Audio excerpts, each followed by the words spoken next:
with technology. It's been a whirlwind day. Yep. It is now 5:37 p.m. and I would like to call this meeting to order. I'd like to welcome those who are participating in the Board of Education meeting in person and those watching the meeting via live streaming on YouTube. We would ask that anyone addressing the board to please use the microphone at the podium and to identify themselves for the record. As a reminder, the link to the meeting is on the district webpage under Board of Education. The streaming will run through the end of the meeting. In the event there is a disruption in the streaming, I will pause the meeting until it is reestablished. If any of the board members are absent, I will announce that. We do have Mr. Talley joining us telephonically. Mr. Talley, say hi for everyone. Hi for everyone. There you go.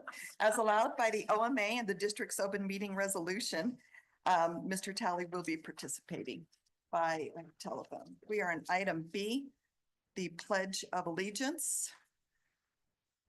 Wait, I think we have to call this meeting to order. No, we do not. Call to order. No, I've already called it to order. I'm sorry, I'm a little discombobulated. B, Pledge of Allegiance. Tonight, we are pleased to have two students to lead the pledge, Angelica Calderon from Tomé Elementary and Asaf Ace Gutierrez from Valencia Middle School. Would you join me up the front, please?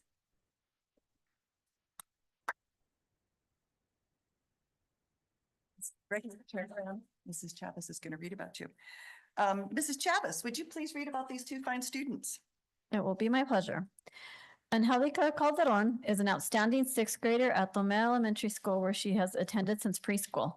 Angelica lives with her mom, dad, older sister, and brother. She has two dogs, Camille and Chico. When at school, Angelica's favorite subject is math. During her free time, Angelica likes to draw and color. When Angelica grows up, she wants to be an ultrasound technician. She is planning on obtaining her degree from the University of New Mexico. She is a good role model for her peers and younger students. It is a pleasure to have her represent Tomé.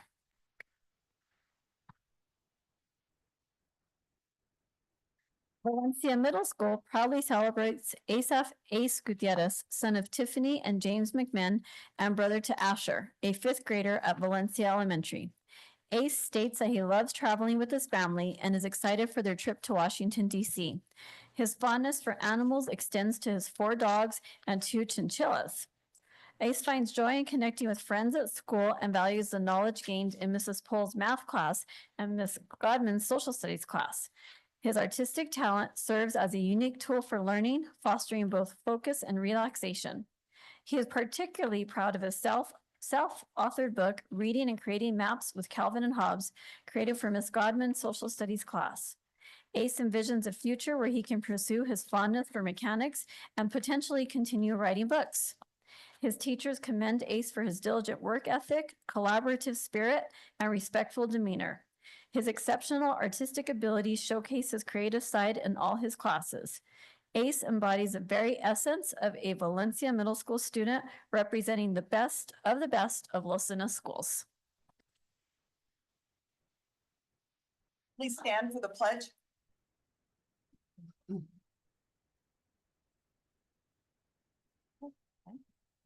Pledge allegiance to the flag of the United States of America and to the republic for which it stands, one nation, under God, indivisible, with liberty and justice for all. Thank you both very much. You did an outstanding job. Hold on just a moment.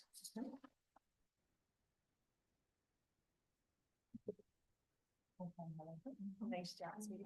And please go and greet all the other board members. Mr. Hayes, nice job. Did you do the Calvin and Hobbes? You did an awesome job. It's been very nice to see that. So very nicely done. Please go greet Mrs. Chavez and the other board members.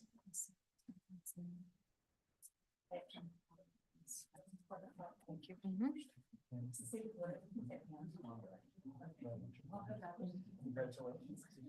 You get to trick or treat. Would you like some of my candies? Do you want more candy? Are you candied out yet? So this year, do you go to Miss Flores' PE class?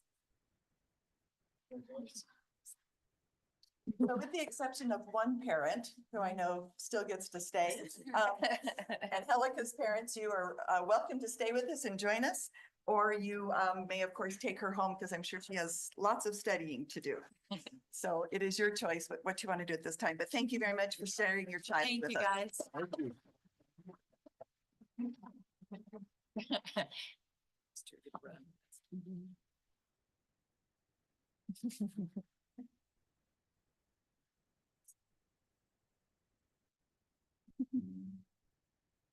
We are on item C, the announcement of the meeting. Mrs. Chavez, would you please announce the meeting? This meeting has been announced in accordance with the New Mexico Opens Meeting Act and the Losuna Schools Open Meetings Resolution and is a legally constituted meeting of the Losuna Schools Board of Education. Thank you very much. At this moment in time, I will ask for persons joining us in the meeting to offer a moment of silence for former board member, Mr. Ragon Espinosa, who passed away recently. So if you would join me in a moment of silence.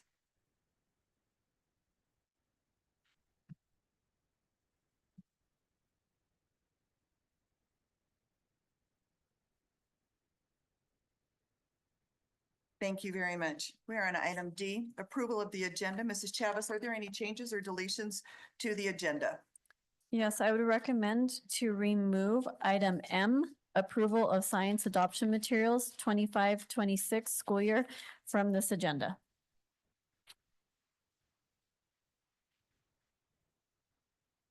I would stand for a motion regarding the approval of the agenda with the changes suggested by Mrs. Chavez.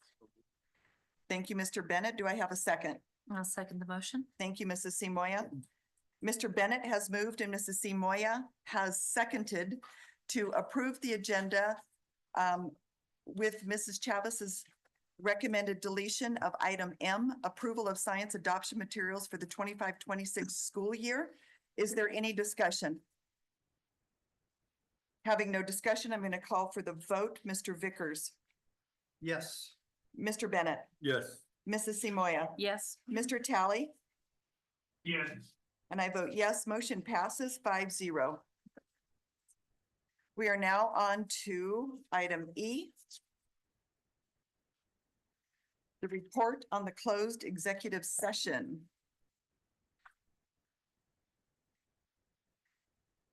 The closed executive session was held on April 15th, 2025 at 3:30 PM pursuant to New Mexico statutes annotated 10-15-1H7, pending or threatened litigation. Specifically, the board will discuss threatened litigation pending against the district, current matters relating to such pending litigation, and options the board may wish to consider.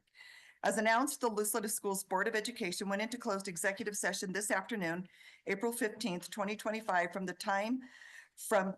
3:30 to approximately 4:25 PM pursuant to New Mexico statutes annotated 10-15-1H7, which addressed pending or threatened litigation. Specifically, the board discussed threatened litigation pending against the district, current matters relating to such pending litigation, and options the board may wish to consider. A quorum was in attendance. This was a discussion only. No action was taken. I attest that no other topics were discussed than those listed in the motion and that no action was taken during the closed executive session. That moves us to item F. I would stand for a motion regarding any actions needed regarding the issues discussed in closed executive session. Madam President, Mrs. Simoia, I move to grant authority to our board attorney to respond to the PED letter dated March 20th on behalf of the board. is there a second? I'll second. Thank you, Mr. Bennett. Mrs. Simoia has moved and Mr. Bennett has seconded to authorize the board's attorney to respond to the PED from their letter issued to the board on March 20th, 2025. Is there any discussion? Having no discussion, I'm going to call for the vote. Mr. Bennett, Yes. Mrs. Simoia, Yes. Mr. Tally, Yes. Mr. Vickers. Yes. I vote yes. Motion passes 5-0. We are now at item G, public comment. We have one person that would like to provide a public comment.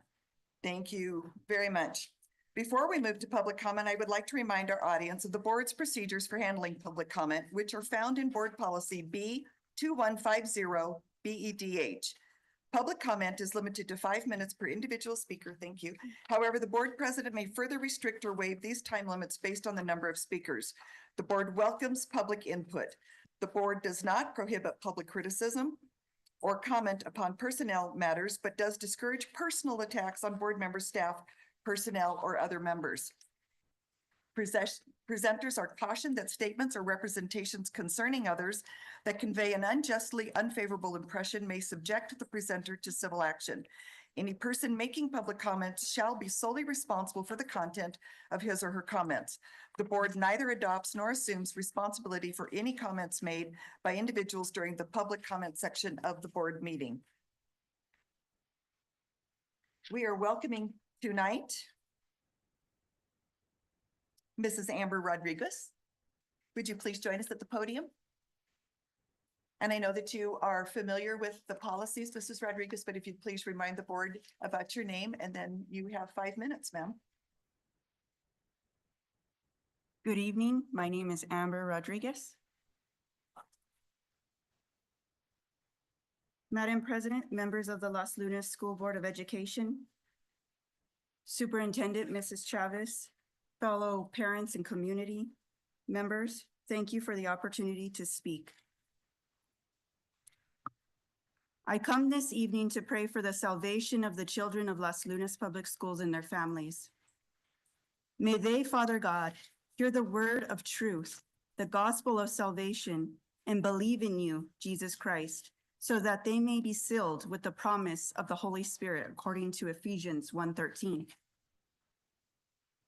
I ask Jesus, may this generation continue in your word, O Lord, and truly be your disciples, and they will know the truth, and the truth will set them free, according to John 8:32.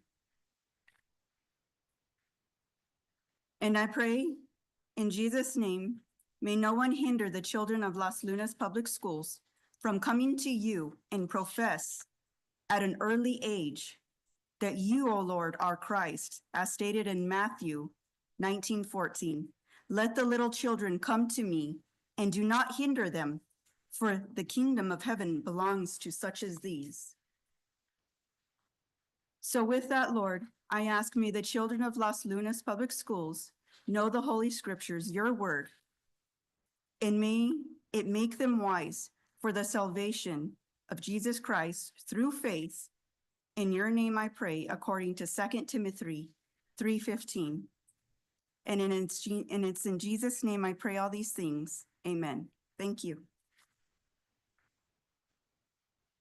Thank you very much, Mrs. Rodriguez, for coming and speaking to the board. We appreciate your time. We're on to item H, approval of consent items.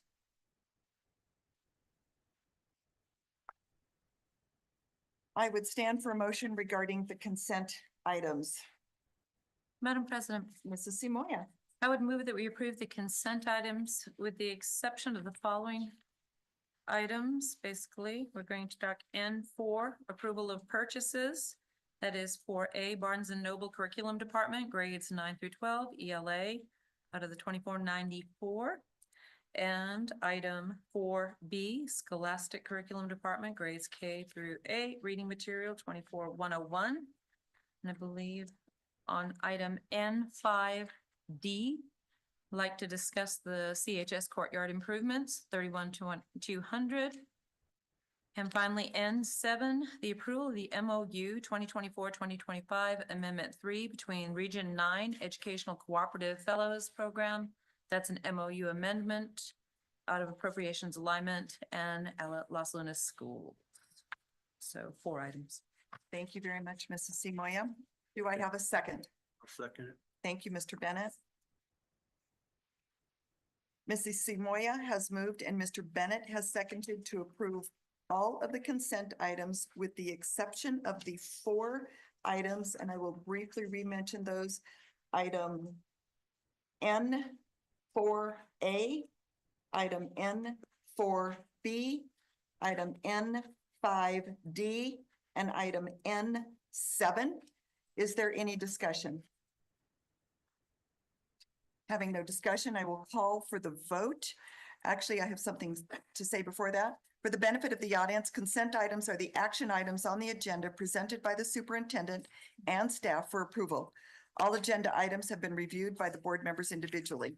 If no discussion has been asked regarding these items by any of the board members, the action items may be submitted for approval with one motion or vote. The action items that are not consented will be discussed prior to action being taken. Is there any discussion? Having no discussion, I will call for the vote. Mr. Tally, Yes. thank you. Mrs. Simoia, Yes. Mr. Vickers, Yes. Mr. Bennett, Yes. and I vote yes. Motion passes 5-0. Okay, item this was consented. We are on to item J, the acting superintendent of schools report.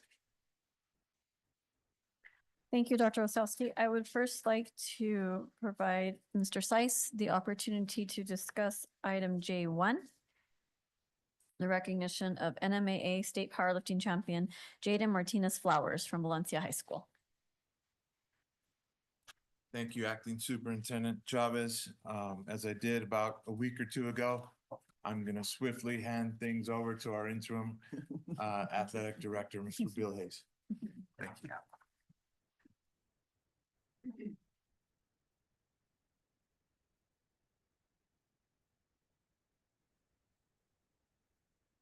Madam President, members of the board, Superintendent Chavez, thank you again for the opportunity to come up here so soon already to speak about another state champion that we have for Los Lunas schools.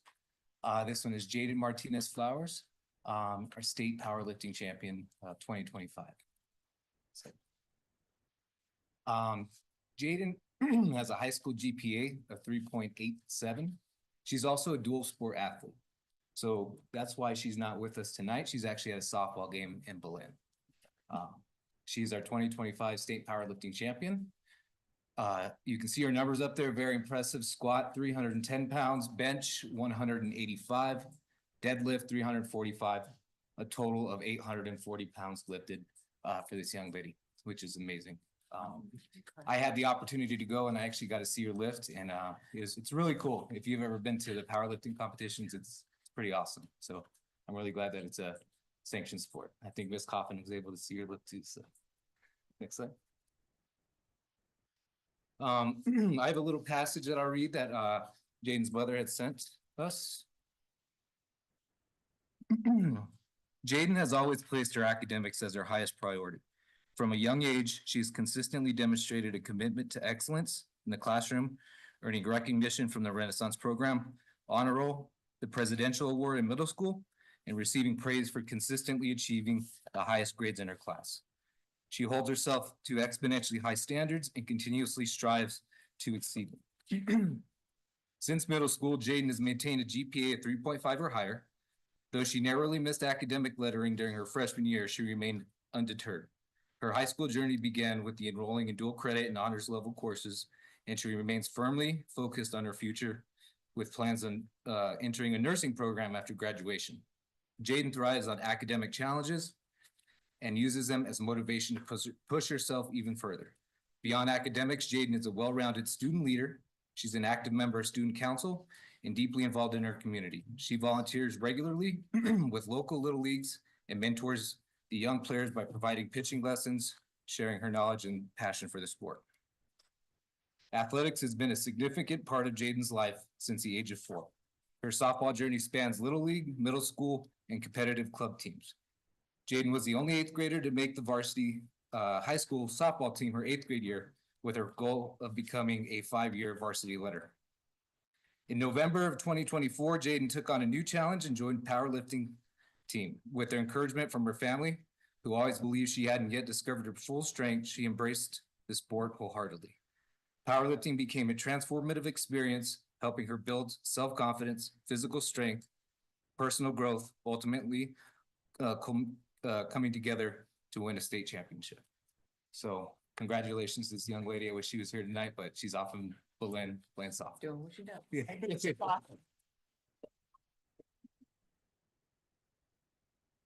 So we've had 2 champions in powerlifting, Yes, both from Valencia High School. yes, ma'am. So last year we had the first state champion and this year we have the first female Yes. state champion. Yep. What an honor. Both Congratulations. dual sport athletes too. Both dual sport athletes. Well, congratulations to the coaches and to the parents, and most assuredly, congratulations to our student athlete. Wish she was here. So congratulations. Thank you for presenting on her parents' behalf. Of course. Thank Thank you. Thank you, Mr. Hayes. I would like to ask for Mrs. Tiffany McMinn to provide our construction update.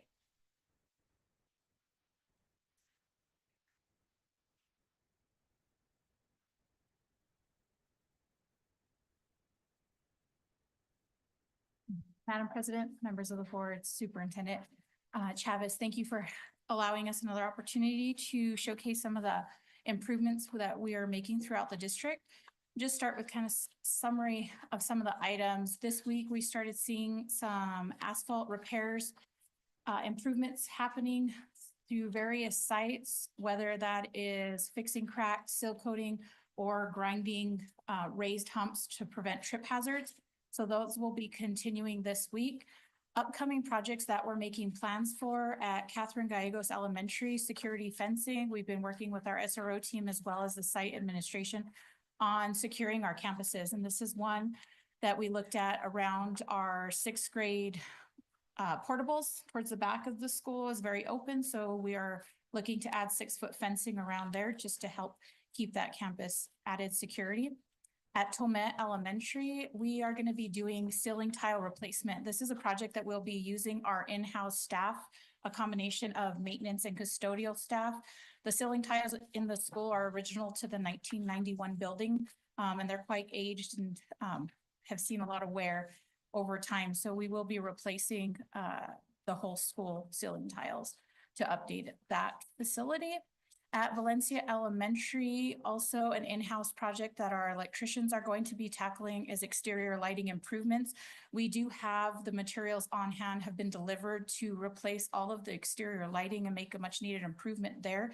We were also able to utilize the P&M rebate program, which provided a $2,500 rebate on this project on the material cost. So those are some of the things that we're starting to look at as we do projects even in-house. We can still apply for those rebates on materials that we purchase. So we're actively seeking those opportunities. Summer projects we have lined up throughout the district is our playground equipment installation. This is the ADA playground improvements that we have previously approved. We are starting to see some of those equipment trickle in, and those will be installed over the summer. Another item that we are working with vendors on is our wood gym floor annual maintenance. This is something we do every summer. We have POs in place now to actively schedule these and kind of be at the front of the summer list, is to kind of give those flooring a deep clean and then a recoating on the ceiling on those. We are also looking to schedule our synthetic turf annual maintenance. We do come and do a deep grooming, apply any additional rubber on that, and have those fields GMAX tested so we ensure that our students have a safe playing surface. And that will be at Los Angeles High School and Valencia High School as well. And then moving on to some of our active projects that have been ongoing is just a bit of update on Peralta Elementary. They are complete with the exterior stucco of that building as they unwrap, taking all those scaffolding down. Everyone could see what a beautiful building it's turning out to be. We are actively, they're installing concrete around there to ensure we have sidewalks ready to open for the August 1st date. As well, water fountains have put in. The bottom picture to the left is the ceiling clouds going up in the cafeteria. And so just a lot of finish work happening. So we are actively seeing that progress, as well as you might start seeing lights in the coming weeks. So we are very blessed that P&M has been on board and making sure we meet our deadlines and getting power to the building. Another project that is really well kicked off is Am Parish Elementary Design Committee. We had our first full design committee about 2 weeks ago. This is a picture from some collaborative efforts and brainstorming we had. To the right is a word cloud where everyone was given an opportunity to submit words, and it kind of put that in this cloud of descriptions of what everyone felt Am Parish represented and what we wanted to see in the new school. So those are all the different words that people thought of in the committee when we think about Am Parish. And so we have another design meeting this week. Right now, it's scheduled for every 2 weeks as we progress with kind of the initial planning of that school. Next is the Bosque Farms improvement at Bosque Farms Elementary. We are installing 6-foot fencing along Esperanza as well as automatic gates. This is the fencing that's up. Now they're focused on the automatic gates, the power, and the access control to those. And then the next slide, last one here, is just a picture of Los Angeles High School Stadium improvements. After getting through our much challenge of underground utility locations and relocating, we are seeing the structure up at its full height, as well as the roof is probably a little bit more progressed from this picture taken last week.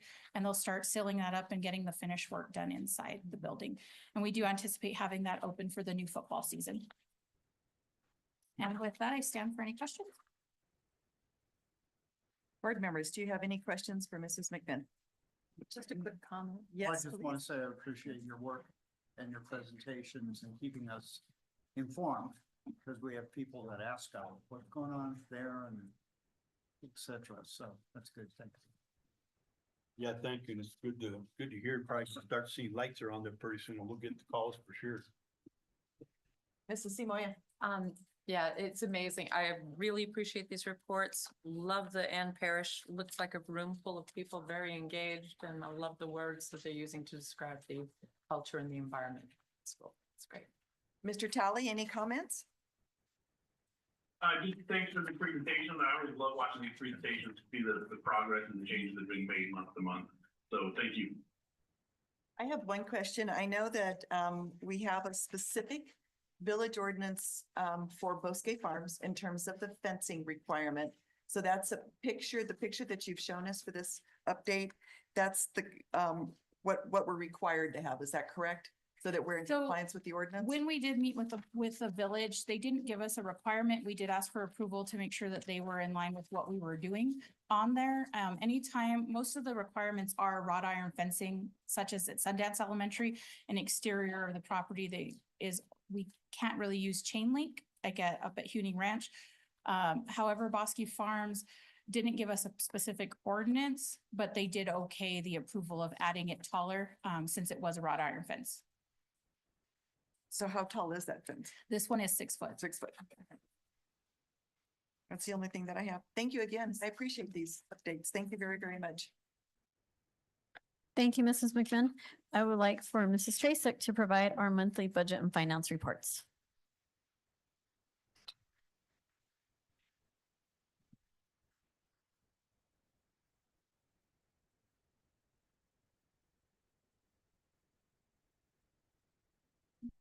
Okay, Madam President, members of the board, Superintendent Chavez. So these are the state of finances as of recently.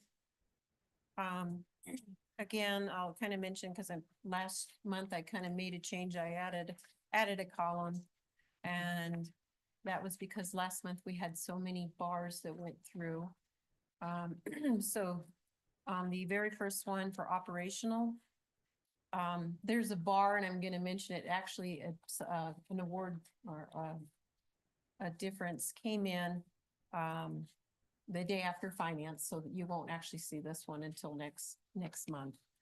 But there's a $7,000 adjustment to the operational account, and that is going to be what the PED has calculated from our estimate last year. So at this time last year, when we're estimating how much our operational SEG is going to be, it's based on our 80th and 120th day. And then they do a true up when we actually get our 40th day on the next year. And so there was really only a $7,000 change from our estimate to the actual. So you'll see that bar later, but just so you know, that should be the last bar that we'll be doing. So would be the amount for that. So I highlighted that in there. As you can see, we all know the transportation is in the negative. This one, the athletics has moved. It was a little bit over budget 2 months ago. Then last month, we got a cash bar that added to it, put it back in the positive, and now it's back in the negative.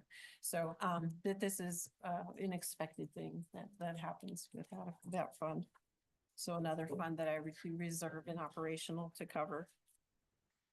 And then again, the negative in the child block care grant, the CYFD fund, that just grows a little bit each month.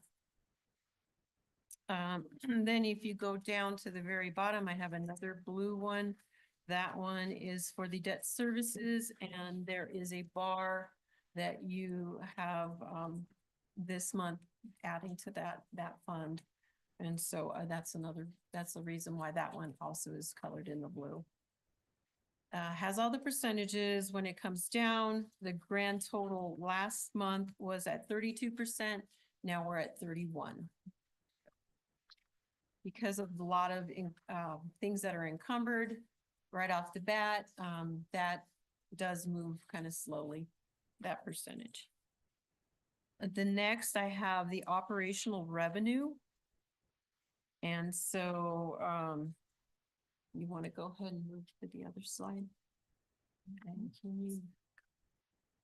that shows what I budgeted for the operational revenue, what we have received so far, the amount remaining, and then,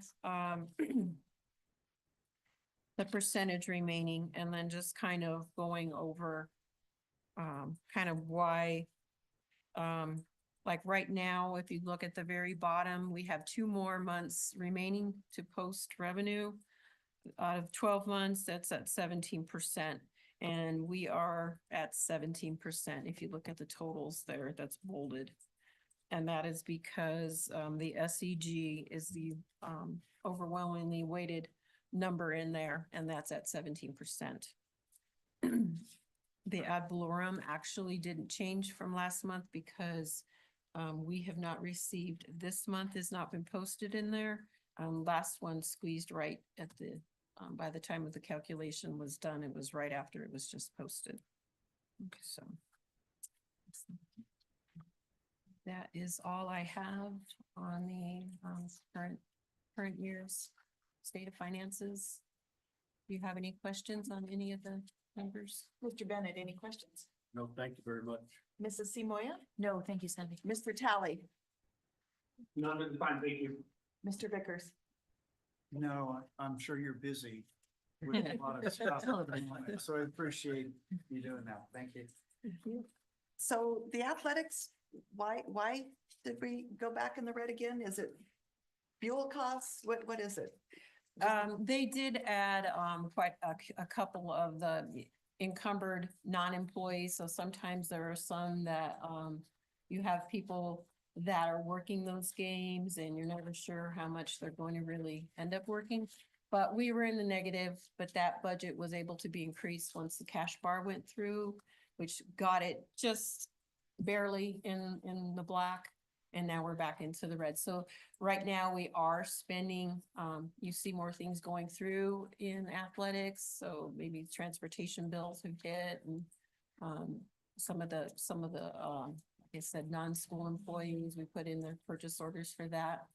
And that fund does kind of often go into the negative, and it depends on you know, how your season goes. It's gonna cost more if you make state, it's gonna, but if you have a really winning season, you might have more people going, so you bring in more gate receipts. So it does fluctuate some, but often it does go into the negative. And so when we run over like that, that just comes out of our, What I'll have to do is I let the funds run as they are, so we know what those funds truly cost, and it helps us for budgeting in the future. But what will happen is I will have to move expense out of that fund into operational to pick up some of those costs, and then that will reduce because we cannot go over in the revenue more than what we have budget authority for. okay, So those are funds that I know operation basically is gonna be picking up that number. Maybe not all of it, perhaps some of them are purchase orders to non-school employees that they might not work. You're gonna have them open to multiple people and you never know, not, you know, how many they're gonna actually end up working. They may not work them all, and some of that might be closed. So we'll, at the end of the year, find out what truly the amount is. Okay, thank you. Thank you for answering. I appreciate your presentation. Thank you very much. Thank you, Mrs. Tracy. The final component was like to talk about some April events and some appreciations that we have for this month. So our spring testing at our school sites is ongoing. Students will continue to complete their summative assessments through the end of this month and into early May. Next week, we have 2 inaugural events for our Centurion, Jaguar, and Tiger Nations. We are proud to celebrate the first Kinder Senior Walks for our students. Centurions and Tigers will hold their event on Tuesday, April 22nd at Los Lunas High School, while the Centurions and Jaguars will hold their event on Wednesday, April 23rd at Valencia High School. I would like to extend a thank you to all the team members involved in organizing this upcoming event. You wouldn't believe how much coordination goes into bringing all of our youngest learners together with our seniors. All our kindergartners will be on buses next week to our football stadiums, and we are very excited to welcome them to their future high schools. We're so excited to celebrate our kindergartners and seniors next week. The Los Lunas Schools Annual Employee Gala will occur on May 2nd. We look forward to honoring our employees at this event. Pre-K and kindergarten registration is on Thursday, April 24th. Information regarding registration for our youngest learners will be on our website. Thank you to our staff who are preparing our budgets for next school year. We are on a very short deadline this year for budget preparation. Thank you for ensuring that we are meeting deadlines established by the New Mexico Public Education Department. There is no school on Friday for our April break. We wish everyone a restful holiday weekend. And congratulations to our Valencia High School Concert Band for winning the state championship this weekend. I'd like to extend a special thank you to our band directors and instructors from Jaguar and Tiger Nation for your continued dedication to our student musicians. The programs have been recognized throughout the year for their outstanding performances. We look forward to the continued success and growth of the programs. And that concludes my report for the evening. Thank you. Thank you very much. Appreciate that. I would like to remind the audience that item J, the Acting Superintendent of Schools report, is for informational purposes only. No action is needed or warranted at this time. I am on to item K, Board Commendations. Mr. Talley, I'll start with you. I have none at this time, thank you. Okay, Mr. Vickers. I do not have any, thank you. Okay, Mr. Bennett. I think Ms. Travis covered it pretty well. Okay, Mrs. Simoia, I've got a couple. go ahead. I want to start with Miss Martinez Flowers, Jaden. She is a sophomore. Congratulations to her again. I don't know if you are all familiar with powerlifting. She is 160 pounds lift away from what we call the 1,000 club. That means you lift a total of 1,000 pounds in dead, press, squat. There are men at my gym that can't do that club. So, and I couldn't make the 500 club. So this is incredible. And as a sophomore, I'm sure she's going to get there. So congratulations to her and her parents. Go Jags against Berlin there today. A shout out to our FFA students from both Los Lunas High School and Valencia High School. I was privileged to attend the Valencia County Fair Gala. This is the fair's annual fundraiser. Our FFA students from both high schools participated to support that. Of course, the funds that the Valencia County Fair raises goes to help support them as well. So, but they were so professional. I wanted to thank the sponsors and the parents. Those students just do an excellent job representing us in the community and serving them. A couple of reminders, there's scholarships all over the place. If your students have any questions about scholarships, one of them in particular, near and dear to my heart is the Combat Vets Motorcycle Association has a scholarship for our ROTC. So I encourage our ROTC from Valencia and Los Lunas to look into that. And then finally, I want to thank the volunteers from our district that will be taking extra time in participating in the Los Lunas Schools golf tournament. I've had to do a couple of golf tournaments in my life. It's a lot of extra work after hours. And again, the funds that they raise go into opportunities for our students. So I know they're hard at work planning that golf tournament for us. So, and I will be playing. So Wow. a lot of things. Thank you very much. You bet. So I have a couple. One, I'm assuming prom went very well. That's what because I we hear. had no No phone phone calls. So One more to go. if you're a board member, you watch your phone That beginning weekend. Saturday at about noon. Mhm. And you wonder, and you're praying that everything goes well. And so I want to thank sponsors and if parents volunteered, and then the after event. I know several parents posted some things. It looks like we had a very nice, safe, successful prom night. So thank you to everybody who was involved in that one. I did attend last week, the Fiesta de Valencia. It was very exciting to be out there. Nice to see principals and staff, and it was nice to visit with some students and see some of their work. Campus was gorgeous. Students were gracious. So it was very, very nice to be out there. I did not volunteer to be on the karaoke team. So I just wanted to let you know that I won't be doing that anytime soon. I also participated in Los Lunas High School's, was it Tour Across America, Passport Across America? Right. It was tremendous. Lots of students up there. Lots of students had prepared different presentations and you got to go up and you got to speak to the student, but they were speaking from the role of the presenter. The campus was nice and clean. We had a terrific turnout. Students were in costume and knew their parts, so it was very nice to see some nice, strong academic programs. And finally, I understand that we had an amazing presentation from Century High School, and they have a couple of key bragging points, one being graduation rates. Do you just want to pop that out there for a teaser? About 2 years of pushing, so it's been hard, but we're expecting a record high on our graduation. So we're looking, Versus 50%. that is amazing. Many years. That is awesome. So we're going to be looking forward to a nice, wonderful graduation ceremony coming up on the 19th of May, where we'll have lots of centurions walking across. So congratulations to your staff. I heard, although I didn't present or I was not present for the presentation, I heard that your staff was also amazing. They knew their part, could speak to students. So commendations. It takes a lot. So I appreciate that. Thank you very much. That concludes item K, board commendations. We are on item L, presentation regarding the budget for the 25-26 school year, and she's back up with us. Mrs. Tracy.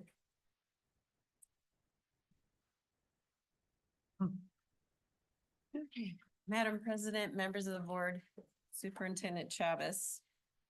Okay. Today's April 15th presentation. Some of this is also on the last presentation, but I'm going to go over it quickly on just for those who might have not seen the first one. The budgets are, the fiscal year begins July 1st and goes to June 30th. This happens every year. The budget must demonstrate public awareness, so we go over the budget in these meetings. It must be balanced. The PED set our due date this year for May 12th, first thing in the morning. And it must be approved by the PED prior to July 1st. Okay, here is our budget timeline. We are now on April 15th, right in the middle there. We've already had the work session earlier today, and now we have our presentation. Next, April 22nd, we'll have a presentation for NEA, for our parents. And then April 29th, work session and a presentation. And that is when you will see a lot of more specifics into the budget. May 12th, the budget is due to the PED again. Okay. Student enrollment trend, this is also a screen from last presentation. However, I have added the fiscal 26 numbers are in there, and that's where you see that flat little line. That is, we are almost right at the same numbers we were last fiscal year. Next is the teacher cost index comparisons. This screen is, this is also was on, this slide was also on the last presentation. However, I had a mistake on it, apologize. It was at 1.67 and now it's at 1.64. That was just a mistake in my, when I had moved a bunch of, I had changed this presentation and where they copied from the Excel, it was over on one, so copied over, it pulled the wrong amount, so I'm sorry about that. There's a slight decrease in there, but that should not make, it should not be too much of a problem on the budget and the calculation of the SEG. That risk comparisons, this one was also on last time's slide. However, this is an important number because it is a multiplier and it does affect, make a decent effect on the SEG, and there is a little increase. So that increase will actually help our bottom line. History of the unit value, again, this was on last presentation. However, we only knew what was happening up to fiscal 24-25. Last week, we had the spring budget workshop and we were told what our initial unit value to be the 6,801.35, which is a nice increase from the ending of last year. Ms. Tracek, if I may add, when you look at the increase of the unit value, it equates to $247.60, and that's about a 3.8% increase. When you look at the overall state equalization guarantee for the public school funding formula, there was an increase of 7.8% over fiscal year 25.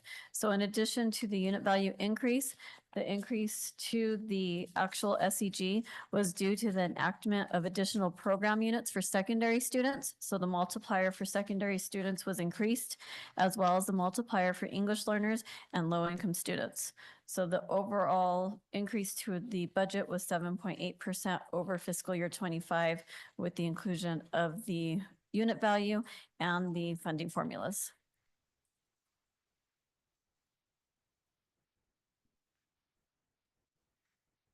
Okay, the next slide is also from last presentation.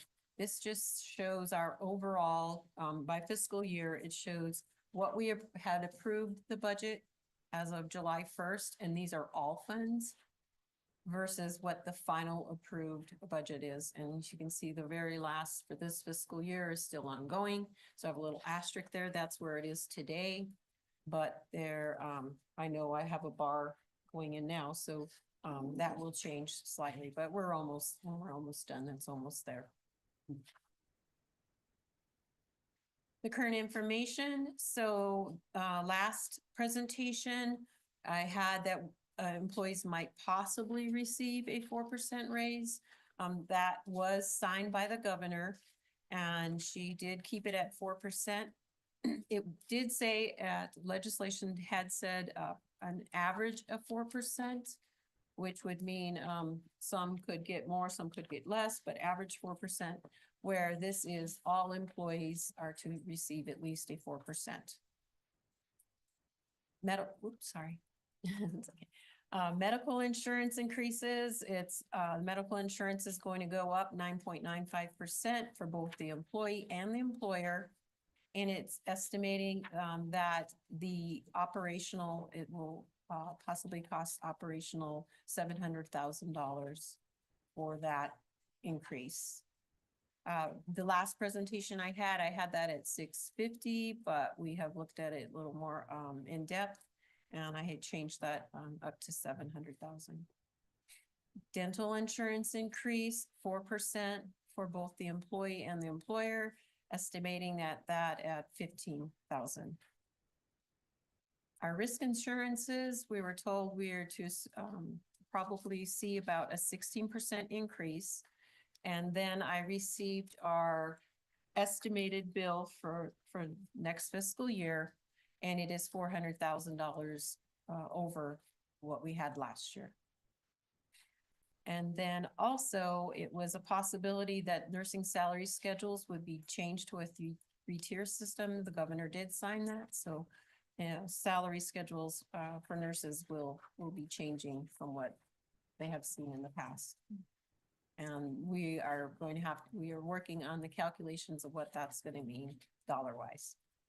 That hasn't been determined yet. Okay, insurance increases versus the raises. So if you wanna zero in on the first color. So the current system that we have is 3 different sections. And so the first one is at anyone that makes less than $49,999. Their insurance premiums are a 20% to the employee and 80% to the district. So there's an example down below on that showing what that means for the highest insurance costs that we have. Of our choices, Blue Cross Blue Shield is the highest. And of course, if you choose the high and for your family, they are currently paying $515.62 per month. And next month, that increase will go to $566.92, which is an increase monthly of $51.30. If you, then there's an example of someone making $35,000. Their increase with the 4% raise gets them to $36,400, which they will have a $1,400 increase to their pay. And then we can go to the next section. And this section is for people that are making between $50,000 to $59,999. That split is 30% for the employee to pay the premium, and the district pays 70%. And then you have the numbers, currently they're paying the $773.42 per month. That will increase with the 9.95% to $850.38, which is a $76.96 increase.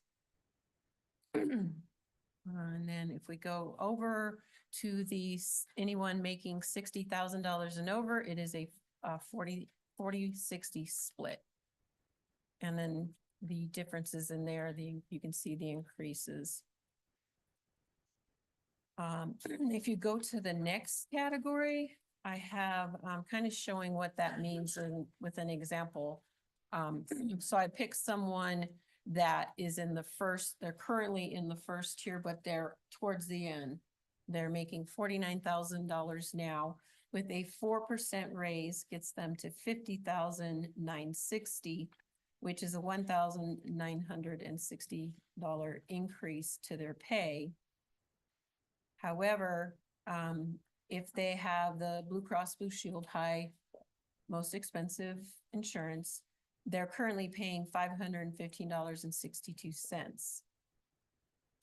If they were to pay the increase of the percentage increase, that's a $51.30 increase. Annually, that's $615.65.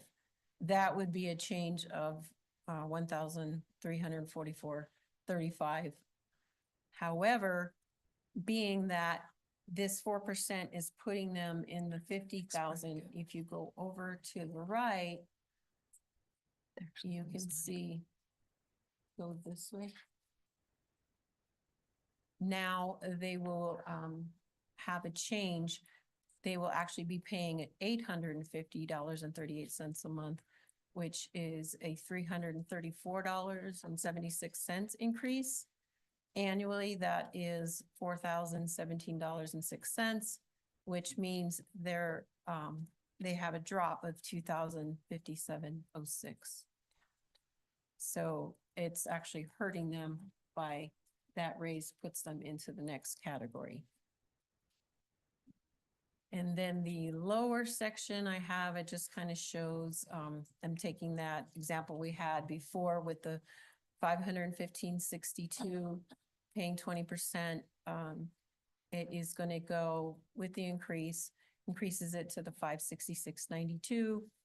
District, you can see how the district also goes up the near 10%, and showing the total premium, how it goes from one to the other, just kind of showing, because just kind of showing how the increase affects both the employee and the district.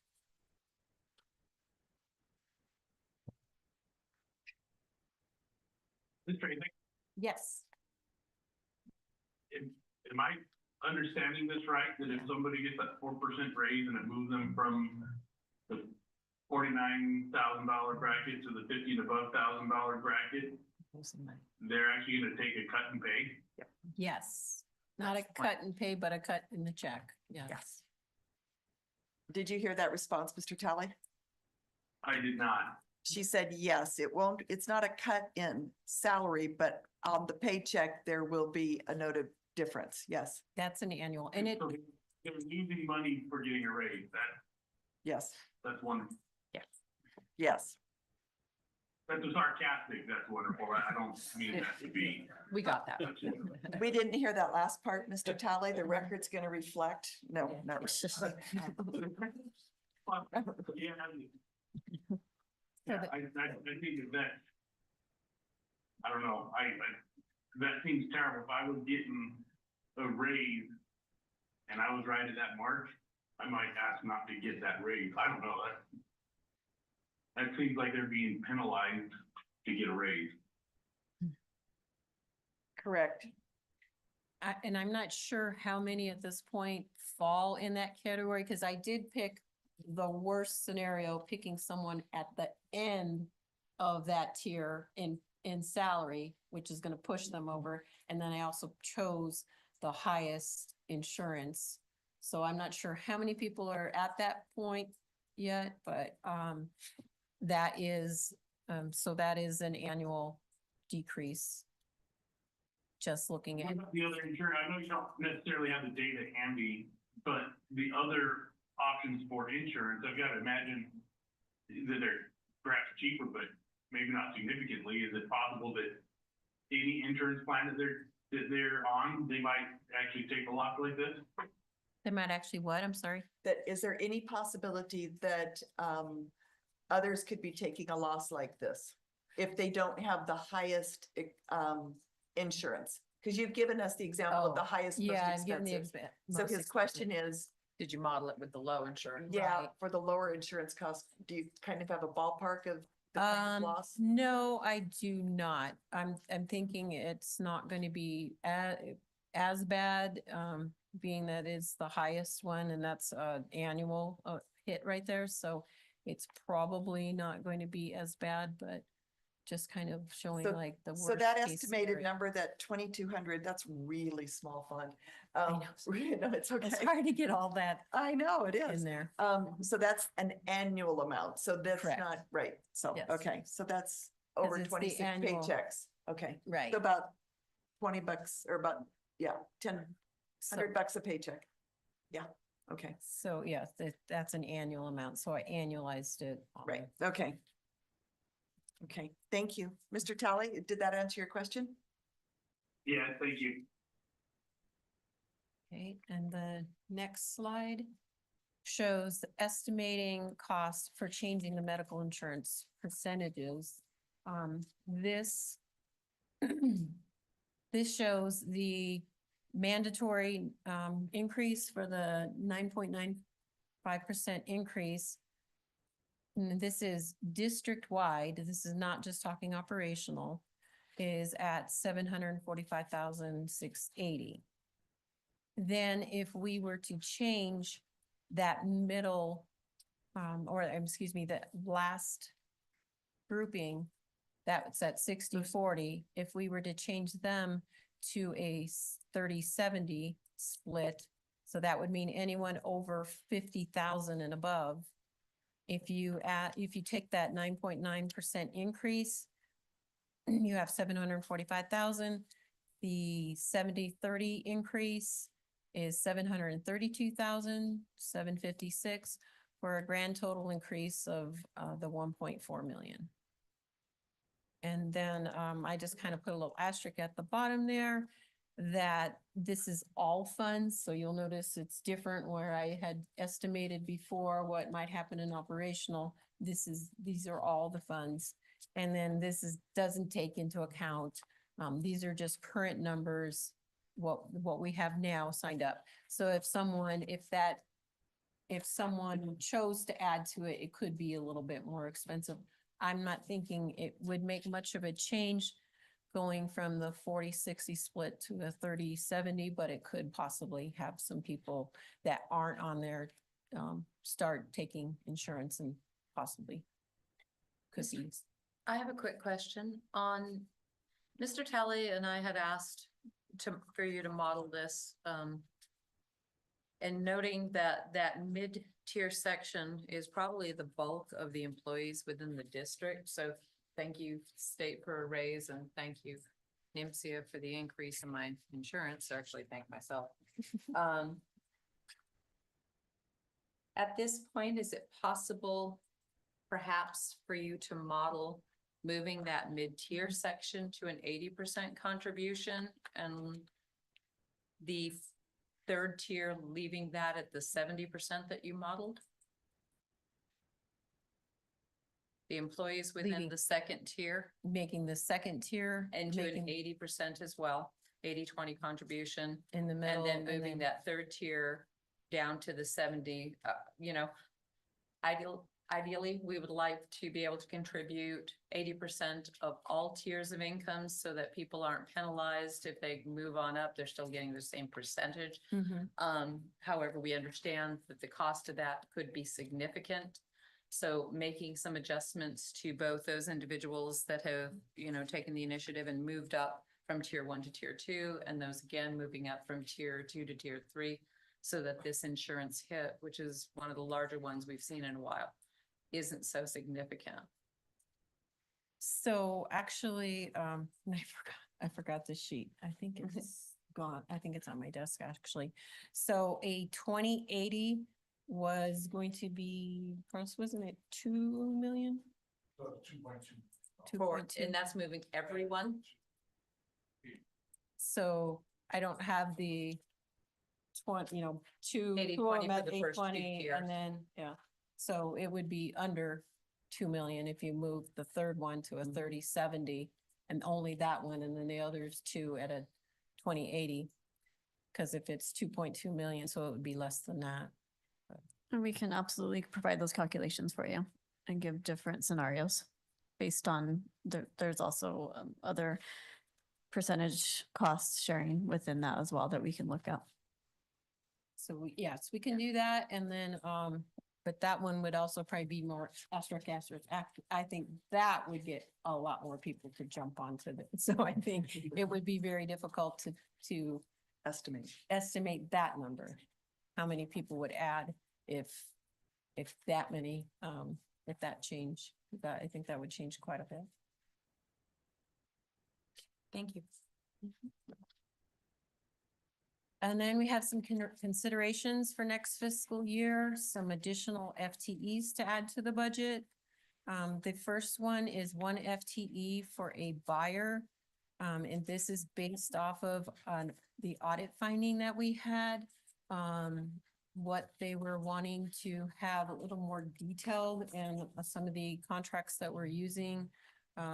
Reviewing everything that our contractors are purchasing to make sure they are billing, and for a case where a contract says that there will be no markup on materials, we have to review everything that they've purchased and make sure that there's no markup that we were charged. So that would be someone who is needing to understand contracts, read the contracts, and a lot of busy work comparing bills. Next FTE is for a warehouse worker due to the increase of the warehouse needs. A couple years ago, someone in warehouse retired and that position was never filled. And there are, as Ms. Chavez had mentioned, a lot more of activity happening in the warehouse these days. One FTE for IT focused on security systems such as the fire alarms and the access controls. Another FTE for an elementary band instructor due to the increase in the music programs. Last year we had added an FTE for the elementary band instructor for one, and that was out of the Title IV application, and we're wanting to add another one so we can have one on each, one in Tiger Nation, one in Jaguar Nation. The last one is 2 FTEs for an athletic activity sponsors. Due to the growing athletic and activity programs in place, and this would take in place of stipends that is paid now to the gym masters and athletic coordinators would be able to be dropped with that. So in addition to that, with the buyer position, we did have a significant audit finding that we do not want to repeat for next school year. Our purchasing office is managed by 2 employees. This is a very small department for a very large piece of responsibility for our district. So that additional buyer would support what Mrs. Tracek described earlier, in addition to helping with the RFP process and also looking at the different purchases that are made throughout the school district. The warehouse is growing as far as our items that are delivered each day. So our employees that are currently supporting the warehouse do have other responsibilities, inclusive of the deliveries and any other surprise work orders that occur. So we would need that support in that district warehouse. The IT focus would be on the security systems. So those fire alarms, they do tend to go off in the late hours, early mornings, and we would be looking at supporting another employee with the fire alarms as well as the access control. If you look at all the different schools that have access control, even up to entering the pods at our different elementary schools and middle schools and high schools where you're walking from the outside into the buildings, that does take quite a bit of scheduling to ensure that those doors are open for our students and locked for safety. In addition to our big Jurassic Park gates that have to be opened during certain times of the day and closed, and also take into consideration the various athletic teams that are arriving back to our district at the various non-school hours throughout the early evening into the early morning hours. When you look at the elementary band instructor, we are looking to increase our music program, inclusive of adding the return of choir to our school district and a mariachi band program. We're also looking at athletic and activity sponsors. We currently have stipends for activity sponsor for 2 high schools, athletic coordinator for 2 middle schools, and a gym master for 2 of the high schools. Those stipends would collapse and we would be able to support the athletics and activities for each middle school and high school with these 2 FTEs. In addition to that, we are growing our activities and athletics that we have for our students, inclusive of returning the dance and cheer programs at our middle schools. We would like to offer more options for our students as they complete their school career here in Los Lunas schools. So further justification for those allocations.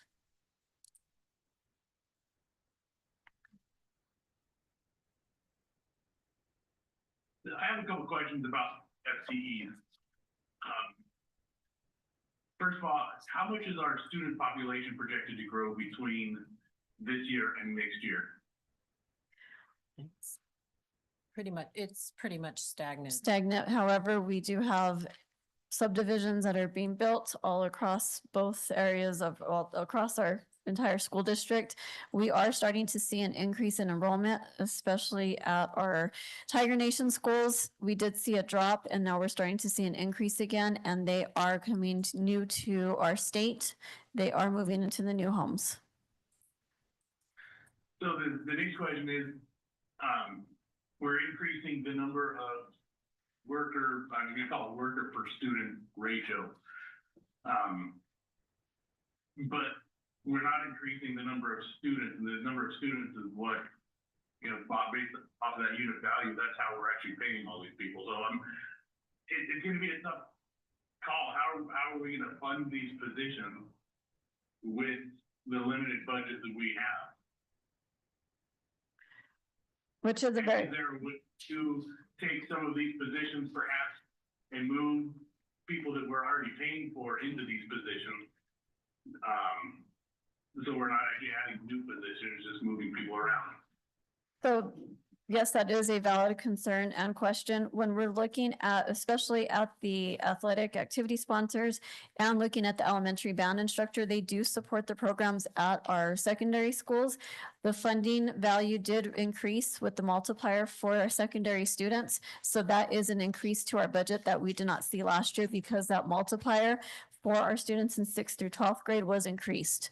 So our budget has increased as mentioned, and it was probably in the information that was given earlier on, that we are seeing a 7.8% increase in our budget this school year with the increase of the unit value as well as the increase of the funding multiplier for 6th through 12th grade students, our English learners, and our low-income students.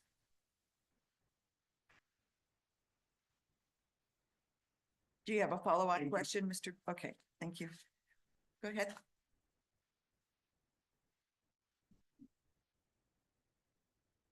Okay, here shows the FTE's operational versus other. I apologize, it is hard to see, but it has the different categories of, workers that we do have.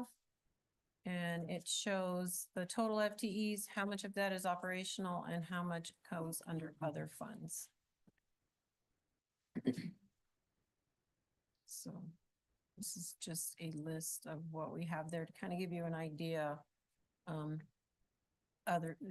much we have that are getting paid from other than operational.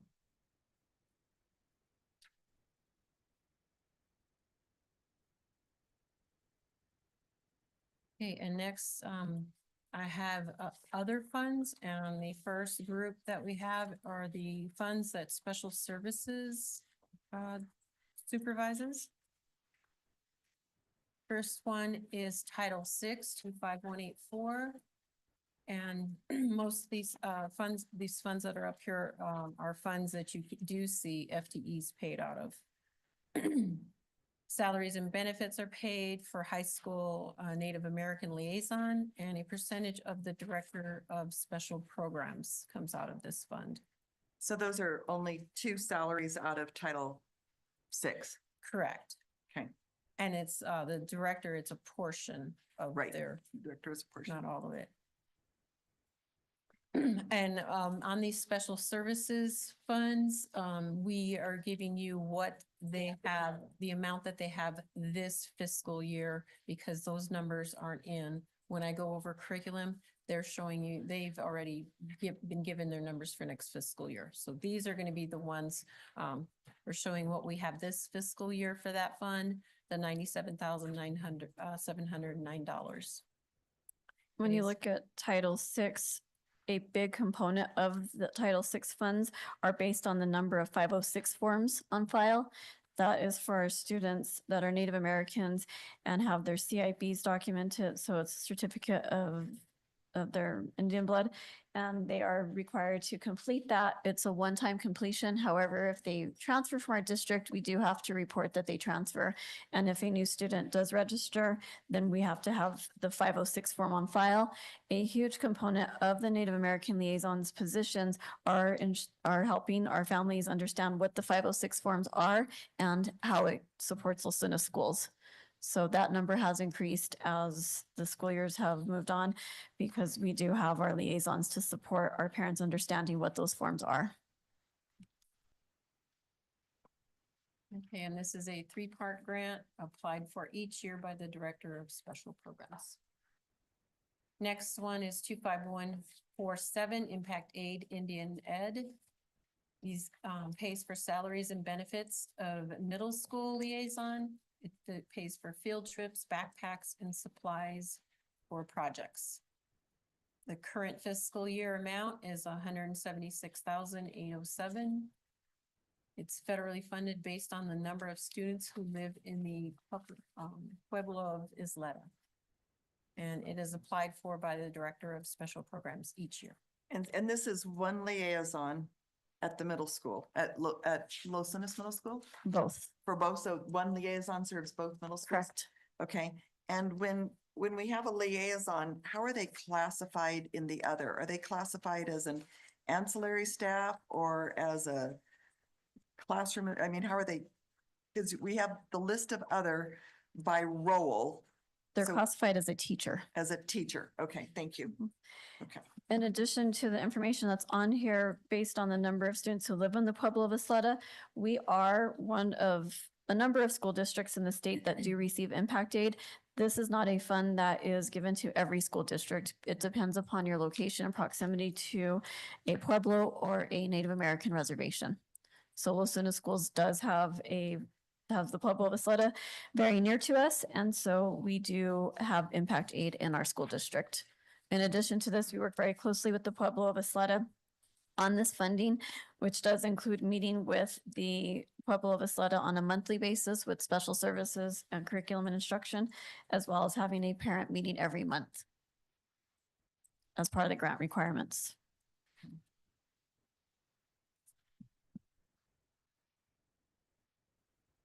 Next one is 27149. This is the New Mexico pre-K. So we have a DD pre-K, which is within our SEG. This is a separate fund for a New Mexico pre-K. And this pays for the salaries and benefits of the pre-K teachers, educational assistants, and a percentage of the Director of Special Programs. They also pay for, it mentions bus driver and bus assistants, but that is part of the, at the bottom, how it is the to and from school transportation. So they are given a certain amount, I believe it's 1,000 for every New Mexico pre-K student. And that goes towards the bus transporting them back and forth and the, for field trips that they take. The current fiscal year amount is, 2,686,400. And it is a state-funded grant, and it is applied for by the Director of Special Programs. And we're at the current grant cycle until 2027. So it does come out of the other funds column on the table. How many New Mexico pre-K teachers do we have? We have, oh my gosh, we have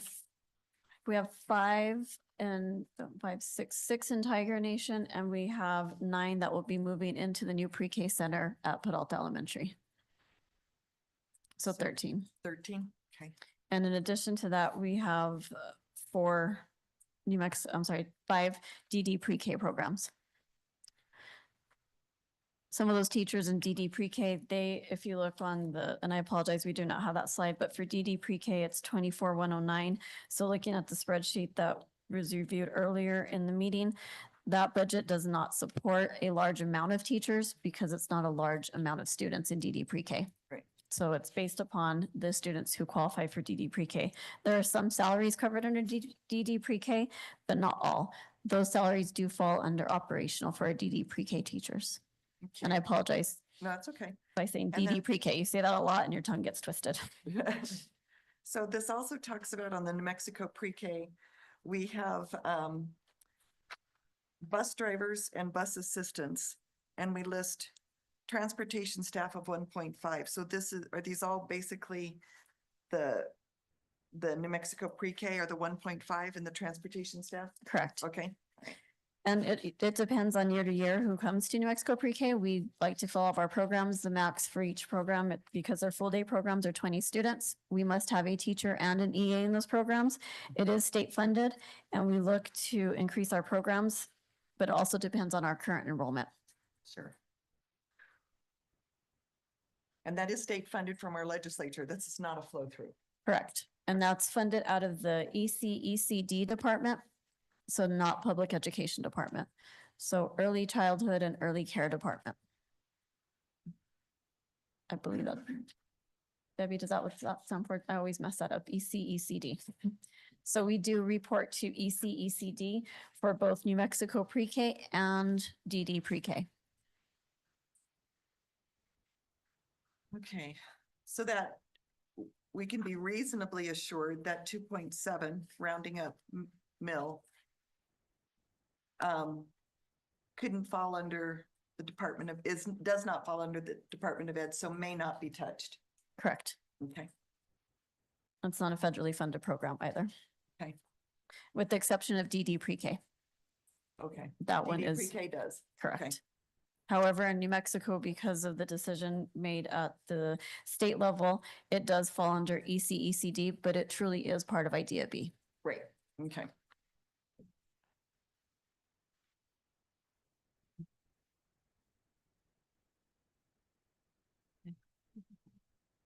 Okay, the next one is 24113 McKinney-Vento. That pays for salaries and benefits for a parent liaison and supplies. The current fiscal year that we are in, it is $30,000. And it has been that, so I'm assuming it would probably be the same next fiscal year also. A through state grant, and it is applied for by the Director of Support Services. And it's currently in the first year of a 3-year grant cycle. And the parent liaison in this category is a classified employee. It is not a teacher. Oh, okay, so is that under classroom assistant or Correct. classroom Or assistant? secretary. I'm sorry, Or secretary. or It secretary? would be in that salary range. Oh, okay, okay.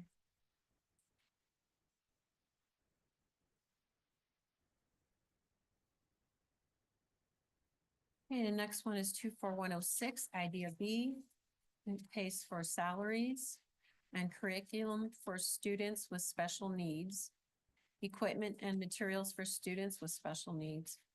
And the current fiscal year budget is 3,000,000 to 55,300.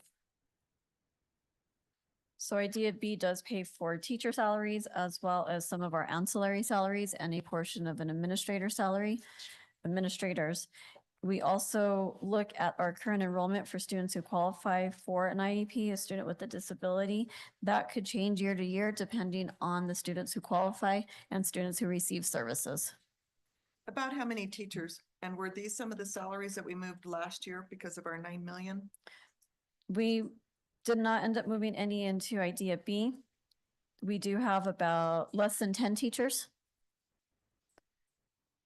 We also have some EAs in this funding category. And we have seen an increase in students with special needs receiving services in our district. We have seen the increase since the global pandemic. We were sitting pretty close to 12.5% for many, many years. When you added gifted, it was 14%. We're now closer to 18% for students with disabilities. And if you include gifted, it's closer to 20%. So when you look across the board, it's about 1 in 5 students have an IEP in our district right now.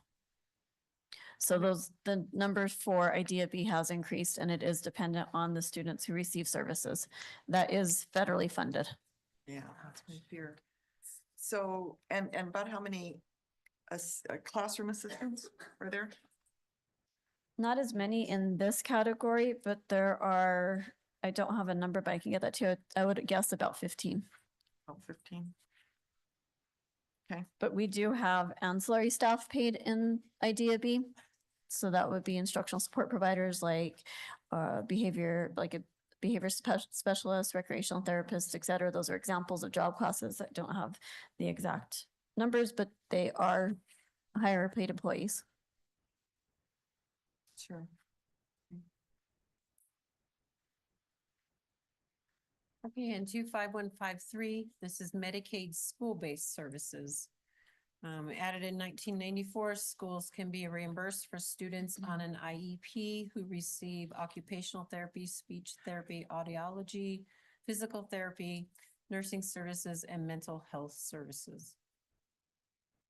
Pays for ancillary staff equipment, materials and supplies, salaries and benefits, And then mentioning that this does not impact families' Medicaid. They are two different Medicaids. And the budget for this fiscal year is 5,254,422. This is the fund where we did move in our educational assistants last fiscal year for budget season. It is also important to note that this number is dependent on our students who qualify for an IEP and who also meet the requirements for Medicaid school-based services. We also must have parent consent to bill for these services, so parents must give us consent.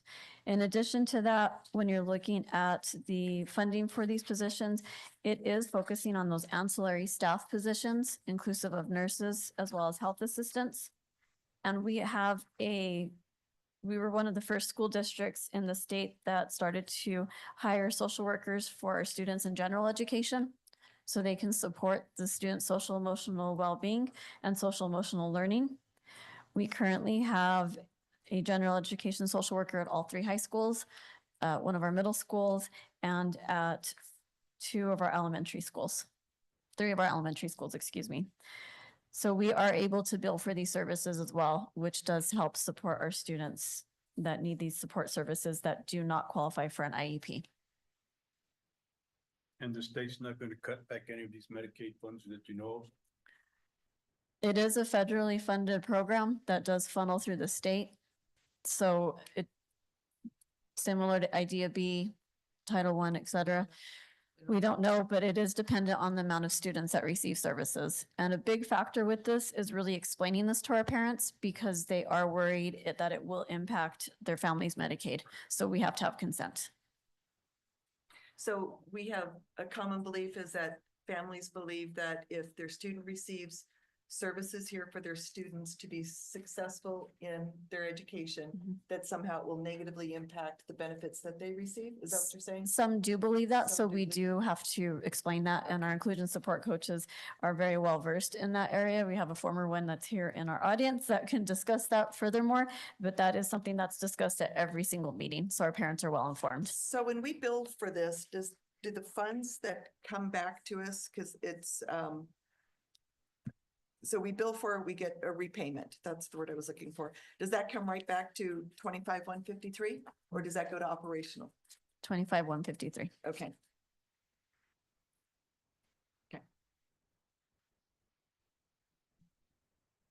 So that concludes special services. If you have any questions regarding that, since it's fresh in your mind, because we're going to move into the curriculum instruction and accountability areas.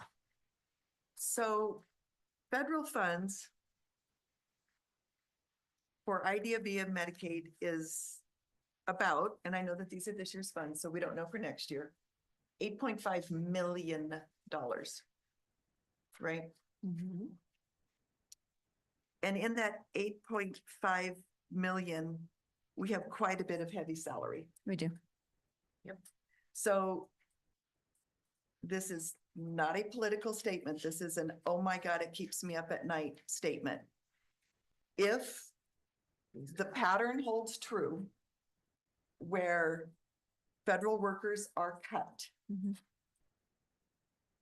our staff here could be seen as extensions of federal workers because they're being paid for The funding of them. The Well, funding well, I of mean, them. but the funding item, because if Yeah. you're gonna take a teacher, they're gonna have a funding item. And that could be seen as a federal employee or an employee that's benefit of federal dollars, Right. correct? Correct.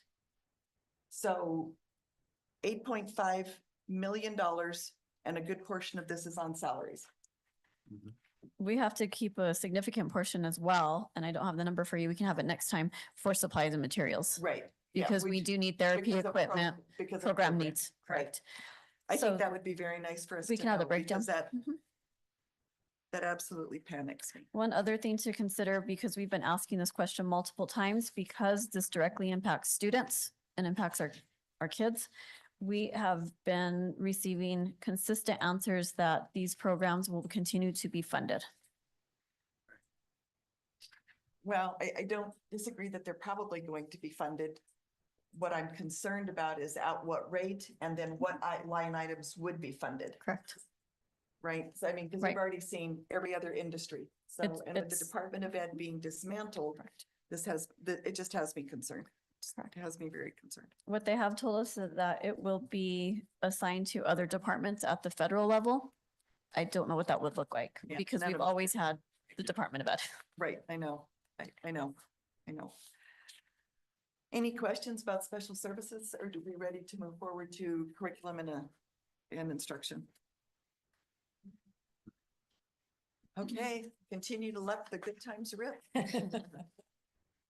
Okay, the first one we have is Title I, 24101. Title I pays for salaries, supplies and materials and resources specific to math and ELA, professional development, and parent and family engagement. How many And- teachers do we have on this one? Mrs. Montano is going to be able to provide some of that Okay, information. Great. So first I want to say that Title I, Title II, Title III, and Title IV are under curriculum and accountability. And the numbers that you're going to see here are for the 25-26 school year because we have received funding, we have received that money. So we know what we're getting for Okay. next year. So these numbers are representing 25-26. We do have that money coming in.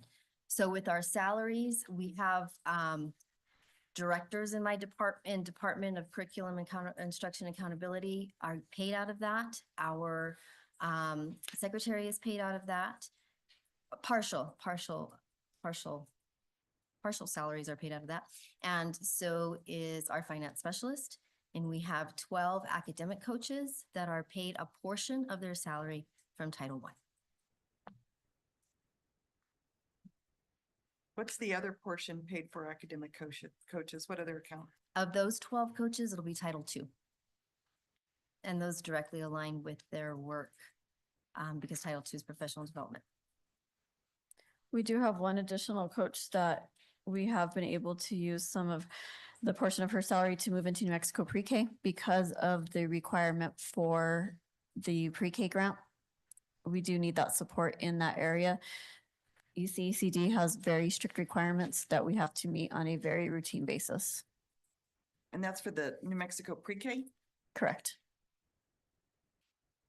So the New Mexico pre-K, the teacher that on the 27149 account, that does not include the staff position that you just referenced. It does. It does. It does. A portion of that salary. Oh, a portion. Okay, Mhm. okay. Okay. And that was an allowable cost this school year when we were meeting with our ECD administrator. That was a requirement, a recommendation, shall I say, after a visit from our programs to provide that information and to support our New Mexico pre-K teachers. Okay.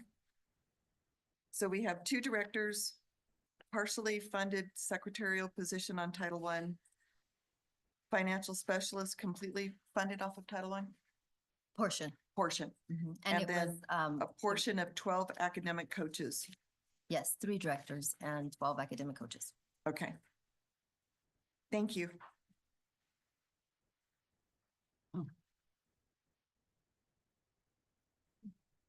So Title II is salaries. We also have, so those same 12 academic coaches, a portion of their salary comes from Title II. We also do tuition reimbursement for teachers, principals, and assistant principals out of Title II. We do tuition and reimbursement for other staff out of other funds. New teacher induction, including the stipends for both mentees and mentors, come out of this fund as well. We use money in this fund for recruitment, and it looks like we're just over 300,000 for this upcoming year. Okay. Title III, this fund is our bilingual education fund. And this is probably the fund that gives us the most amount of stress, even though it's only 91,000, because it is very particular. We really have a hard time finding exactly how to use it because the materials and resources are for English language learners, but it has to be resources in English, which I mean, that's ideal in theory, but in practice, that becomes a little bit more complicated. So we struggle with that. It also pays for professional development, and it also pays for parent and family engagement. And we don't have it in here, but we have one coach who is partially funded from Title III because they do oversee bilingual programs in our district, especially professional development.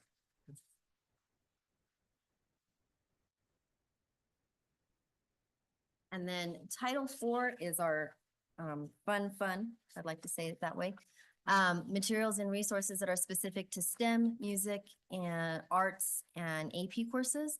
We do have salaries that come out of Title IV.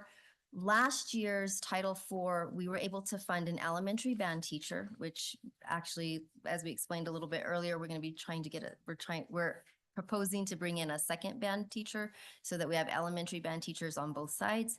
That sincerely supports our high schools and middle schools because it helps with the scheduling and spreading out the resources. We also pay for the salary of one of our career college, military, and trade specialists that we have one at each high school. We had the opportunity to apply for an Innovation Zones grant last year, and it was specific only to Los Lunas High School. We tried really hard to get Valencia High School into that grant. They only allowed us to do Los Lunas. So we used Title IV to fund that position at Valencia High School. So we would have one at Los Lunas and one at Valencia. And then we also pay for student activities tied to health and safety and professional development for STEM, music, art, and AP courses. So we're not paying for salaries for AP teachers out of there? No, Or STEM or No. art, but we do have some music coming out of this account. we do have the Correct. band teacher coming Right, out. and we're yes. hoping for a second. Correct. We're hoping for a second out of a different fund. And if you can see, our fund this upcoming year is 148,000. So it's a tight one. And when you look at specifically for materials and for music, the instruments are not cheap. Right. Yeah. They are expensive Right. and they do need to be replaced And at a service. on a routine cycle. And repaired yearly. Correct. Yes. And tuned and everything that comes along with the wear and tear because our students are using them. And a lot of times repair costs more than a new purchase. Yes, that is true. So your FTE for band instructor, elementary school off page 12, would that be funded through Title IV? So we currently fund one through Title IV. The second one we're proposing to be funded through operational. Okay, Just why not Title IV? because it's not enough money. I thought it was just based on how much you asked for. I, if that was the case. Maybe shooting for the stars. All right. So we really wanted to provide you with an overview of more than just our operational funds because we do receive a very large amount of funds outside of operational in our district. And we wanted you to have more information to be more informed and know what our budgets entail. I have to say, I very much appreciate all of the additional detail and the transparency this year. I do very much appreciate that. I'm going to stand for other questions from members of the board before I lob mine. Mr. Vickers, do you have other questions for Mrs. Tracek or Mrs. Chavez? Just, I share your concern about the federal grant money and when will we know if it's coming or not? And is there communication from the Federal Department of Education? So far, normally what we do is if you go to the PED website and then they have a budget area, there's planning awards are in there, and so we pull, so we just kind of constantly keep watching that. So funds come up, through that, and, or they could be, they could send us a letter, you would find about an award that you're going to get, so, at this point, the planning, and it's often, that the planning awards are slower. Sometimes this year they seem to be slow. But we will either estimate, we'll be told sometimes, estimate what you received last year and go ahead and put that budget in. or wait until later if it doesn't come in as a planning award to bar it in. So, A positive is that we have already received the allocations for those funds in curriculum and instruction. We are waiting for those funds from special services. Idea B typically comes in the middle of May. We were told last week at the spring budget workshop, we would have the allocation May 1st. So at least we have a date to keep in mind. Medicaid, we just received information that we are receiving a large check coming our way based on the reimbursement cost from the school year. And that it goes by quarters, the reimbursements. and Medicaid does have a cash reserve, so when that comes in and, so we have extra, so we've always tried to keep a decent balance in cash just in case something like, cutting does happen. You have at least some time to run off of what you have. So before you have to make any large cuts or anything like that, so. And New Mexico Pre-K, we do have our funding allocation because it's funded through 2027. Mr. Bennett, any questions? That's my biggest concern, but I like the way you broke it down. Thank you. Mrs. Simoia? No, just like everyone, I'm just a little nervous about it, but we'll see how this goes. Mr. Talley, do you have any questions or comments? Yeah, just a couple things. First, thanks for all of the information. I think it's great information. One thing that I think I'd like to see is our reserves, and just a listing of what our reserves are, how much we dipped into last year, or how much we paid last year. That would be helpful as part of the budget as well. And then also, you know, we're running out of time. We have less than a month before we have to have this submitted. I think it'd be nice to see actual numbers, what we're projecting the budget for next year. I remember last year we went back and forth a couple times on, you know, where can we make cuts and what can we do before we finally approved the budget. And it's getting to be the 11th hour again. So those are my thoughts and comments. Thank you very much. So a couple of my comments, first of all, you've been addressing them as we've been peppering you. So thank you for standing up there again and taking all of this, taking all of our questions and whatnot. So just my quick calculations. I know we're real excited about having that overall increase because of the 3 additional multipliers for secondary students, EL students, and then our low income students to bring us up to a 7.8% increase. That's really exciting news. But looking at just, if we don't do the 70-30 split with our employees making 50,000 or higher, if we don't do that, minimum, we have you can round it up to $1.2 million increase. Because it will have the insurance increase at 9.95%, which is 745,000. Then we have the risk insurance of 400,000 increase, and then the dental at 15. So we're sitting at 1.16 or whatever, but rounding it up for argument, that's 1.2, right? Right. And that's before the 6 proposed FTE, right? Yes, because I didn't see salaries for 6 proposed FTE. Right, and then there are some, you know, some differences where, you know, maybe FTEs are down here, up there, so there are some changes, so, you know, with, there, right now we have, like, it's hard to, fill the special education teachers. I don't know if we'll be able to fill all of those, so kind of the numbers, when I do look at those, I'm looking at what we would like to fill if we could. So there's, you know, if those don't get filled, you know, taking into consideration things like that, so. So will it be a total of 6? Not quite sure, but. But if we somehow by a miracle can go with the 70-30 split, we're looking at a $1.9 million increase before we understand the differences on the nurses' salaries because it's moving to the tier 3. And again, the collapsing or the adding or the whatevering, the hand waving we're doing with the 6 FTE. So we've got around 2 million increases. About fair? there's also a 4% raise for everyone, so that we Yeah. haven't talked about here, the total numbers. the total's not in there, right? Yeah. So. So I I mean, think it's a I'm, number I've kind of looked at, like totaling up what the percentage of the increases will be with that and, you know, just the basic insurances and all that. I think it was like a $4.1 million increase just on those extra, they're at risk, the dental, the health, ignoring the 70-30.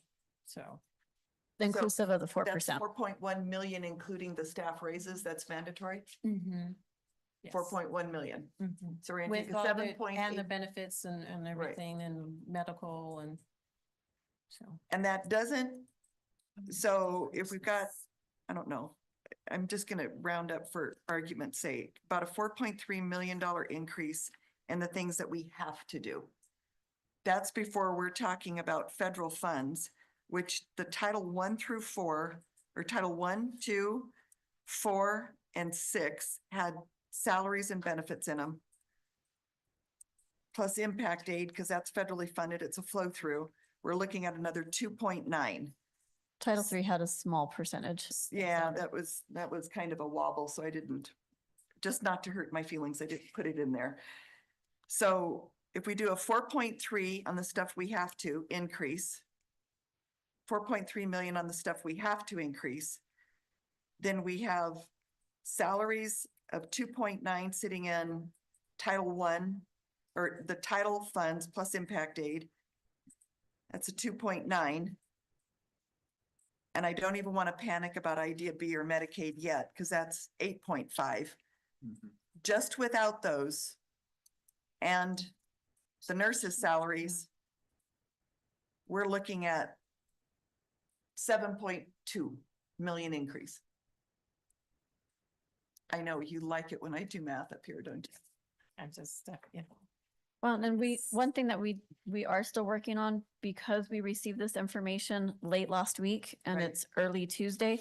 Well, early in the week, it's Tuesday. We're still looking at our 910B5 where it breaks down all of the unit values and the multipliers. So that will give the number that Mr. Talley had referenced, where he could start, where you all can start to see that final operational budget number. Well, I'm with Mr. Talley. I would really like to see, and I appreciate, we needed a lot of background, and I appreciate this year we're getting terrific clarity and good information on our federal funds, because we did not receive this last year. So thank you. I know that there's a lot of work that's going in on this. But I know for our next work session and then the next meeting, we really need to see that 910B5, did 910, is that Correct. right? Yeah. 910B5, yes. I definitely would like to see the breakdown by operational that Mr. Talley is referring to. And then overall, our total budget with the 7.8% increase, and I know that that'll be the 910, but it's time now that we start looking at these things, because I just don't see how the numbers make sense right now. To me, if I do a quick 7.8% increase based on the numbers we have in this presentation, and I look at 8.2 mil, I'm nervous. So the tool to calculate the revenue came out yesterday. And so. No pressure. Yeah, and my COVID reporting over $10 million was also due yesterday. Oh. So that took precedent, but I have looked at it, and I am kind of calculating that it will be over 7 million increase to the budget. However, I didn't want to put that in there until I am positive with all the calculations of everything that goes in there, because I did not want to. Spoiler alert, sorry, Sandy. I didn't want to put it on there and not be. No, I appreciate that, So- but I think this next meeting, we can't avoid it. We've got to get in here, because Yeah. I'm not seeing how we're gonna make 7.2 million without going into cash. And if we go into cash on salaries, we've got a problem, because that's not funds that we can reimburse that quickly. So it's time. We'll It's have time it for the definitely dirty work. ready. So next Tuesday, it is a budget parent advisory meeting next Tuesday, 6 o'clock, I believe, on the 22nd. So we can provide that information on that day. And I know that's not a typical designated board work session or board meeting, but that is information we can provide next week, because when we turn around and look at April 29th, we are looking to bring more information and possibly ask for your approval for the budget, because it is due on May 2nd. Sorry, May 12th. Yeah, until we start getting some numbers though. Correct. That way we can give it to you we next can week pray and the for week April after. 29th. Right. I have a quick question. On your budget, are these programs basically, for instance, Title I, the 24-101, is that 100% funded by that federal, or are we supplementing this budget right now with operational or whatever? No, that's an award that we received. Now, the number you see on there is going to include what we received in an award for that year, plus any carryover that Oh. has already. Okay. So sometimes the carryover is trued up later in the year. Yeah, So, this is a little concerning. I guess our Title III, the 24-153, the English language acquisition account. I guess the budget last year was 280,000. And for this, we're getting 91,000. Okay, that doesn't include the carryover, but the carryover should include, the carryover looks like we have a remaining balance of 218, so that would go into it, correct? Okay.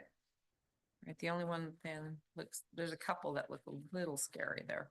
So, thank you. Any other questions? No, that's fine. Can we please?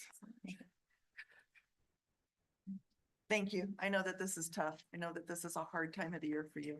So thank you very much. And thanks to your yeah, staff also. it was just, it's just difficult because we just received the information. Yeah. And so to turn around on that large amount of dollars, and to have everything correct, it's just, I didn't want to tell you, you're gonna get this much and then be wrong. So I have to verify those numbers and put them through. So Not a I'm, problem. And we get kinda- it. We get it. And you're not getting the tools and stuff you need very quickly but we're at crunch time, as you well know. So thanks to your staff also, because I know you guys are burning the midnight oil.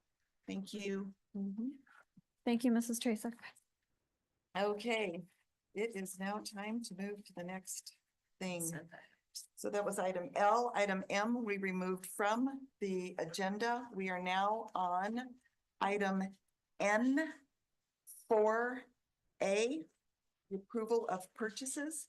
And as is our practice, the board member that dissented to this, I would like them to take the lead on this conversation so that you can ask the questions. And I believe on this particular Yeah, one here, that was you, Mr. Bennett? Yeah, I just have a question on the the purchases that we're getting for that. Actually, I was on both of those, that and the Scholastic, so. Amen. Okay. Mrs. Montano. Madam President, member of the board, Superintendent Chavez. So both the Scholastic books and the reading books is a direct response from Title I parent surveys that we sent out throughout the year to our parents. And what those surveys reflected is that parents really want to see a lot more hands-on material that they can, reading material that is in hand versus reading material that is digital. Now, we're not going to move away from digital. Digital is going to be there. It's part of a lot of the resources that we use. But in a response to that, we want to put books in students' hands. And so that's what these two purchases are about. The CLSD purchase is going to be 912 novels that are aligned with our My Perspectives resource that we use for ELA 9 through 12. And so they are actually going to be classroom sets. And we sat down with teachers as well to find out exactly which ones we need to replenish. For an example, I think we all read, To Kill a Mockingbird, 9th grade, for the last 50 years. At some point, we need to replenish those books. So a lot of it is replenishing and it's aligned with our My Perspectives. The CLSD Title I is Scholastic readers, and that is going to be K through 8. And these are reading materials that they actually get to take home for the summer. They're their books. They get to have them. And they're based off of their grade level, their reading levels. And they get a nice little packet with the readers in it for the summer. And it really is just that enriched material for them to take home. So basically, this is for classroom sets and take home. Yes, the Scholastic books for K-8 will be going home. The 9-12, My Perspective novels, which are a lot of the classic novels, those will actually be in the classroom, and that'll be up to the classroom teacher if they get to take them home, but it is to remain in the classroom. And if I remember from finance, we talked about the Scholastic books. Those are for over the summer, Yes, so that we have summer enrichment and summer reading. yeah, So it's not part of a classroom formalized structure. It is because parents, their feedback from parents during Title I conversations were that they wanted kids to have more things to read that they could actually have at home, and paper less digital, in response to that. which goes along with a small paper that I read. I just read the abstract this last week, that they're showing that brain matter is actually deteriorating with the amount of screen time. Oh, wow. Isn't that exciting? We just spent how many Well, millions of dollars on devices? And when you I know get- you're all very excited about that paper. You gotta figure not everyone has a computer at home to Absolutely. go online. to read. And it's part of, People make that assumption, but yeah, they don't. they don't, and it's part of a balance, you know, definitely for a well-balanced catalog of resources. Are there any other questions? Mr. Vickers, any questions about any one of these two items? Mrs. Seymour? No questions at all. Mr. Tally? No, thank you. Okay, I would stand for a motion on item N4A only. Do we have a motion to approve Barnes and Nobles from the curriculum department, grades 9 through 12 ELA from account 24194 CLSD? I would move to approve the purchase from the Barnes and Noble Curriculum Department, grades 9 through 12 ELA, 24194 CLSD. Thank you. Is there a second? I'll second the motion. Thank you. Let Mr. Tally. Mr. Tally, you get credit for that one. Thank you. Is there any additional discussion? I will call for the vote. Mr. Vickers, Yes. Mr. Bennett, Yes. Mrs. Seymour, Yes. Mr. Tally, Yes. and I vote yes. Motion passes 5-0. I would stand for a motion to approve item N4B, purchase from Scholastic Incorporated in the curriculum department, grades K-8 reading material from Operational Fund 24101, Title I funds. Is there a motion? I move to approve N4B Scholastic Inc. Curriculum Department, grades K-8 reading material 24101, Title I. Thank you. Is there a second? Second. Thank you, Mr. Tally. Is there any discussion? I'm going to call for the vote. Mr. Bennett, Yes. Mrs. Seymour, Yes. Mr. Tally, Yes. Mr. Vickers, Yes. and I vote yes. Motion passes 5-0. I am now on to item N5C, School Equipment Incorporated Facilities Department. D. D. I'm sorry. D. N5. Oh, it's C over here. Look, it's N5D. I'm missing off of right here. Okay, thank you for catching that. Okay. Item N5D, CHS Courtyard Improvements from account 31200, House Bill 505C. And I dissented this. Part of this is because there's some really cool things that's happening and I would like the public to hear about this. So, Mrs. Chavez? Yes, I would like to welcome Mrs. McMinn back to the podium to review this item.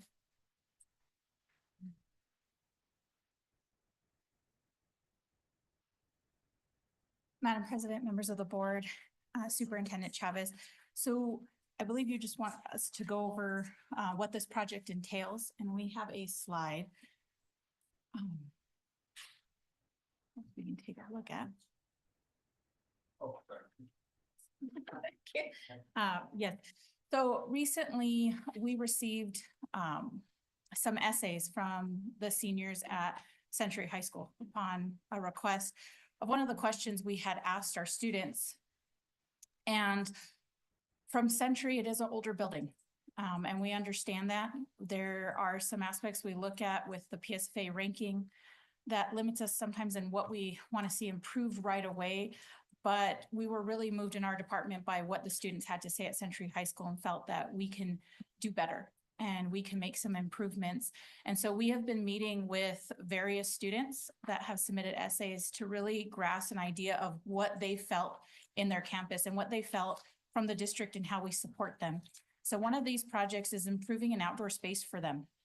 This is what they currently see in their courtyard. It's a dirt area. They did have a large tree previously that had to be removed due to roots and how that was affecting the infrastructure of our utilities. Currently, I know this picture doesn't do it justice either. A lot of the benches that are there are bent, are damaged. They're very, very old. And we are fortunate enough at our other high schools, they have received a lot of newer outdoor seating area, umbrellas. Like it was simple. It's just, can we have some nice colored umbrellas? Can we have a space that we can enjoy going outside?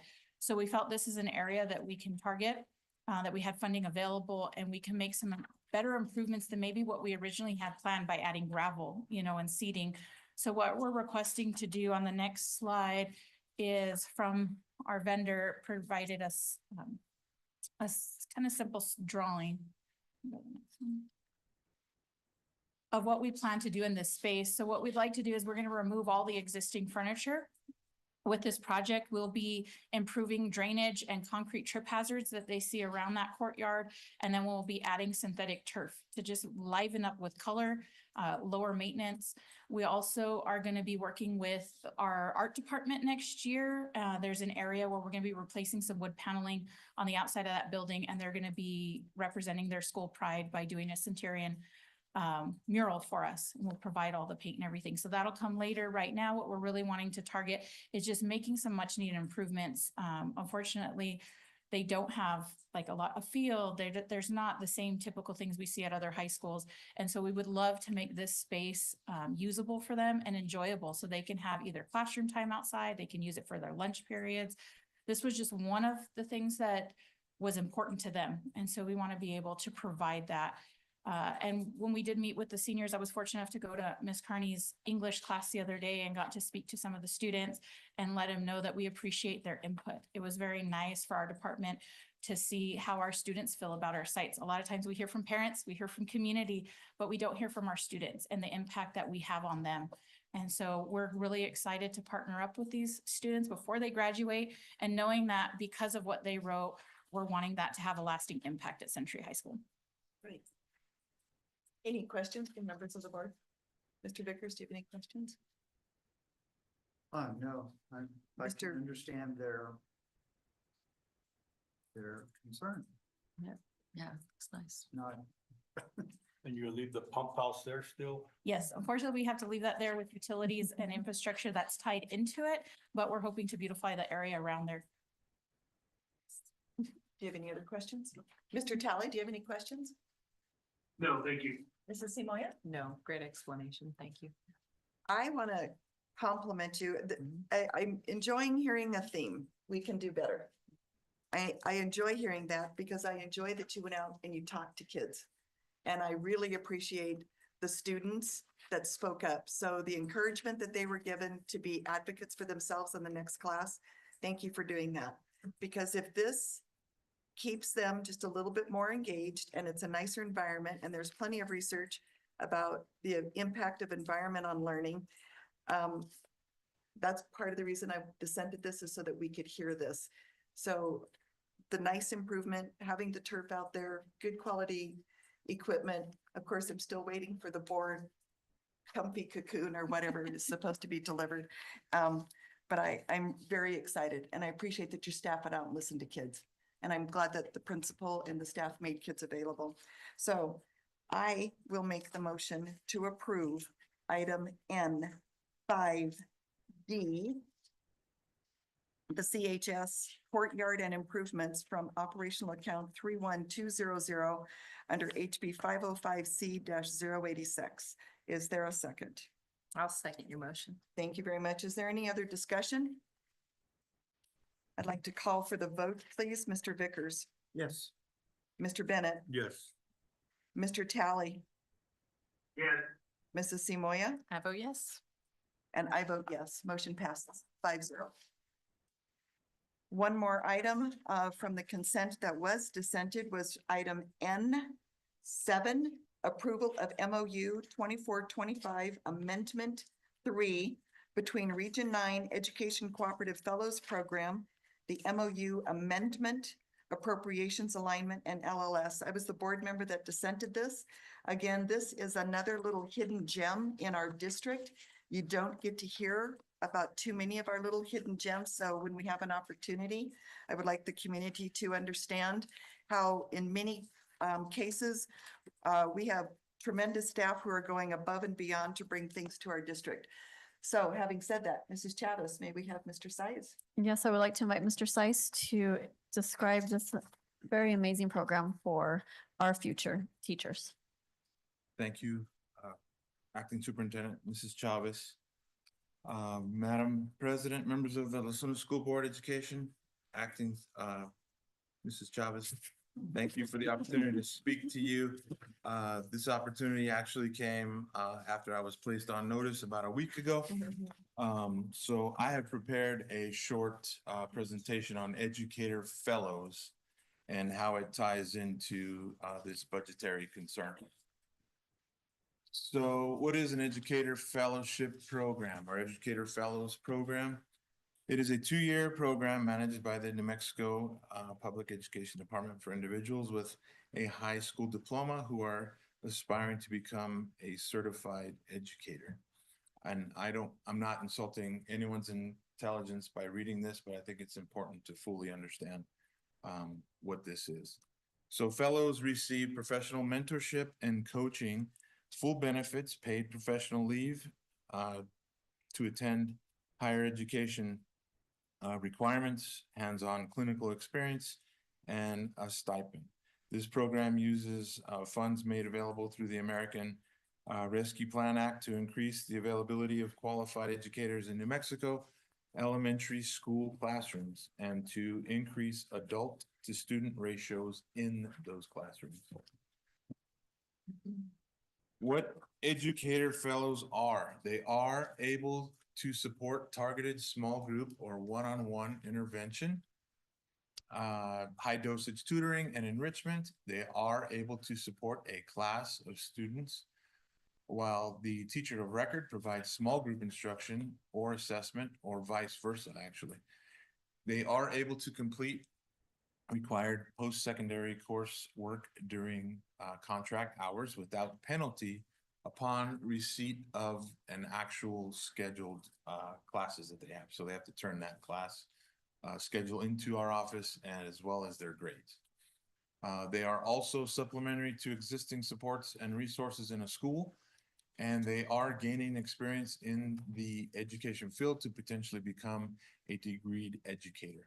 They are encouraged to be provided the opportunity to observe and work with master teachers in a variety of settings, as well as participate in district level professional development and professional learning community experiences. Educator fellows are not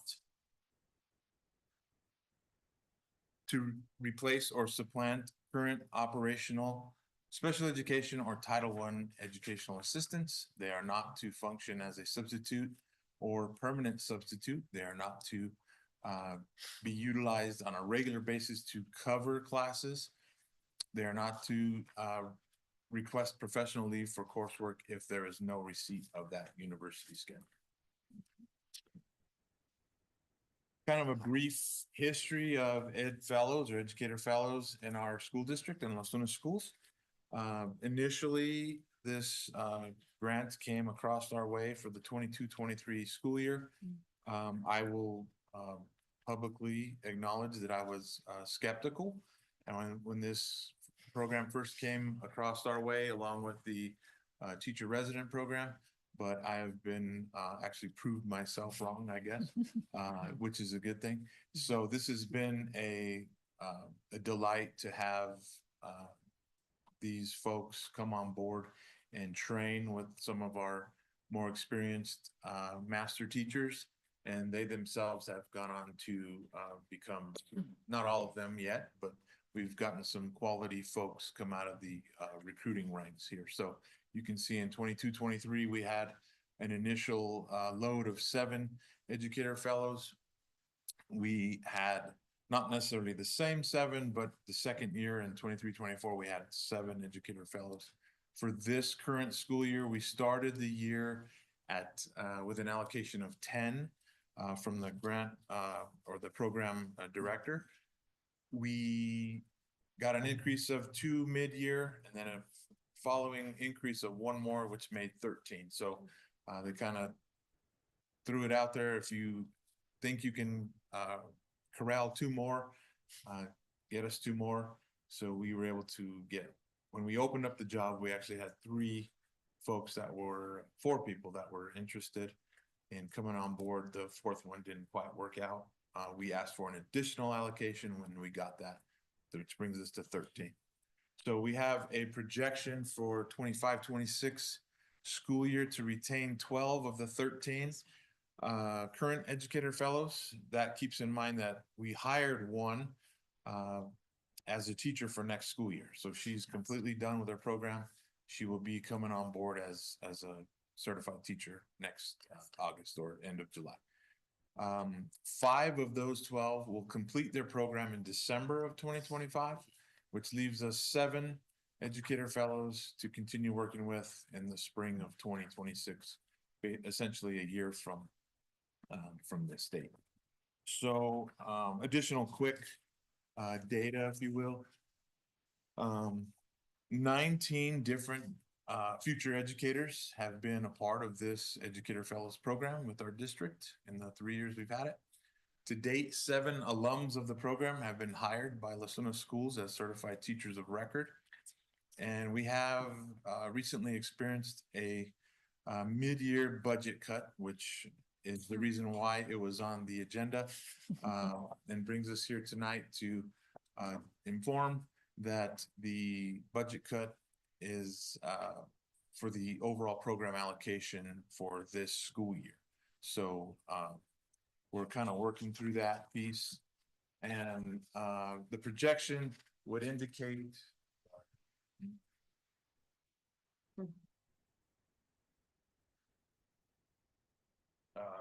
maybe that's the program director. It's an issue with my information here, but I'm joking. The projections indicate that we should be able to support the program through next school year. When we got this initial notice of the amended MOU, I did reach out to the program director, and being a middle sized program, we should be okay with funds to take us through next year. We're gonna have to get crafty to get through the rest of this school year, but in a nutshell, we got these ESSER funds to partake in this program. And it's a 2-year program, which was completed. We got the extension for another 2 years, which was good. And then the feds recently came in and swept essentially half of the program allocation that was allotted for this school year. So working with Carlos and Sandy's crew, we are gonna get through this somehow. We'll get through it. And my guess, I'm a betting man, so I would bet that there would be an amendment 4, I'm sure, to kind of cover things towards the end of the school year. So that's our hope. And just one final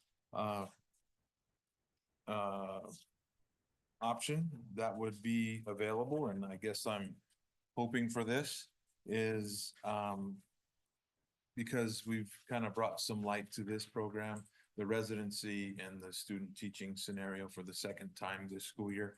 I would hope that some of those folks could be invited to a work session maybe not a board meeting so much, but maybe a work session just to kind of tell about their experiences and their travels in these programs. So Boy, I for will- being I will- such a reluctant board presenter, Mr. Size, now you're requesting time at work. Well, yeah. What's happened to you? Well, What you are gotta go with the drinking? flow sometimes. You're gonna go with the flow? Yeah, we're not gonna back down. We want more. We want more. Yeah, but that would be an opportunity for those folks to come and tell about their experiences. I wouldn't be the one speaking or giving this information, but I think it would be an opportunity for them to express how helpful or meaningful, especially those that have become certified teachers on their own. And maybe I'm off target, but I think that mentorship from those master teachers, I'm sure has benefited them in their first or second year of teaching, so. Thank you for the And perhaps bring presentation.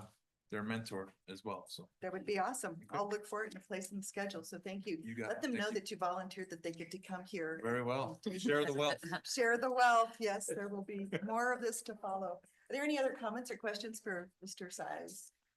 Yeah, the question, what, level in their college career can they apply for this program?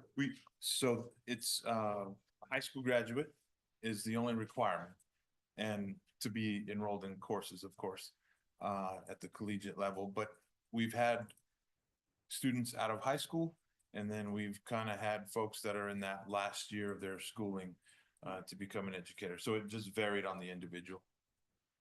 Okay, So and then to become a teacher through this program, can they do that in a single year? no, sir. Well, unless they're at that far That's advanced in senior, their schooling, correct. they can, but no, it's a bachelor's degree that they're seeking in elementary education specifically. And this is sort of a supplement to it, or an enrichment to it, is that correct? Yeah, so as stated, they're getting that mentorship from a master teacher in our district, and they're paying into ERB. They're getting a salary from which is reimbursable. We're paying up front and being reimbursed from the program. So that includes a stipend, in some cases supplies for classrooms, and they're earning leave just like any other employee. So it's essentially a jump start to their career in education is what it is. Great. Well, really good. Yes, sir. Mr. Bennett? No, that's great. Awesome. Mr. Tally, any questions or comments? No, thank you. Mrs. Simoia? I just think it's an incredible program. Thank you. Like I said, this is one of those hidden gems. The cool thing about any time you can do a grow your own program is even our Congress has acknowledged, and in two major pieces of legislation, which I got to be a part of those national level evaluations, impact evaluations. One of the key areas that we found across the nation to have significant impact on public education was the opportunity to do anything that's a grow your own. This is an example of a grow your own. And this is an example of Los Lunas stepping right in the middle of it and then being willing to promote it and keep it going and take on those additional slots as they had available. So I think it speaks to your reputation, Mr. Size, the Los Lunas Schools reputation, that we've taken this opportunity and we've made it successful. So I want to congratulate you. And that's part of the reason that I wanted you up here yet again, even though you've just got the assignment last week. I heard that. Okay, so I am going to make the motion to. Thank you, Mr. approve- Sice. You are Thank you, welcome. and thank you for your kind words. I will make the motion to approve item N7, approval of MOU 2425 Amendment 3 between Region 9 Education Cooperative Fellows Program, MOU Amendment Appropriations Alignment, and Los Lunas Schools. Do I have a second? Second. Thank you, Mr. Bennett. It has been moved and seconded to approve item N7. Is there any other discussion? I will call for the vote. Mrs. Simoia, I'll vote yes. Mr. Vickers, Yes. Mr. Bennett, Yes. Mr. Tally, Yes. and I vote yes. Motion passes 5-0. We are now on to item O. New business, members of the board. At this time, I will ask if there are any board member requests for topics to be discussed on upcoming work sessions and or regular or special meetings. Madam President, Yes, ma'am. I think we would be remiss if we did not ask for a work session to include the fellows and their mentors. And I recognize too that we are getting real heavy in school responsibilities. So if we need to postpone this till sometime in the summer, that's fine as well, but Right. Mhm. Yeah, we're kind of packed. Kinda but heavy that's right okay. now. We're a little heavy. a little And- heavy. Thank you, Mrs. Simoia. Mhm. Any other board members have any other requests? Madam President, I would like to also because we are getting busy stuff, but I think it's going to be time we need to start discussing Mrs. Chavez' contract. That's correct. Do we want to do that as a work session to start it, or do we want to go right into a board meeting? Probably be good to do a work session, then go into a board meeting. That way we get some input.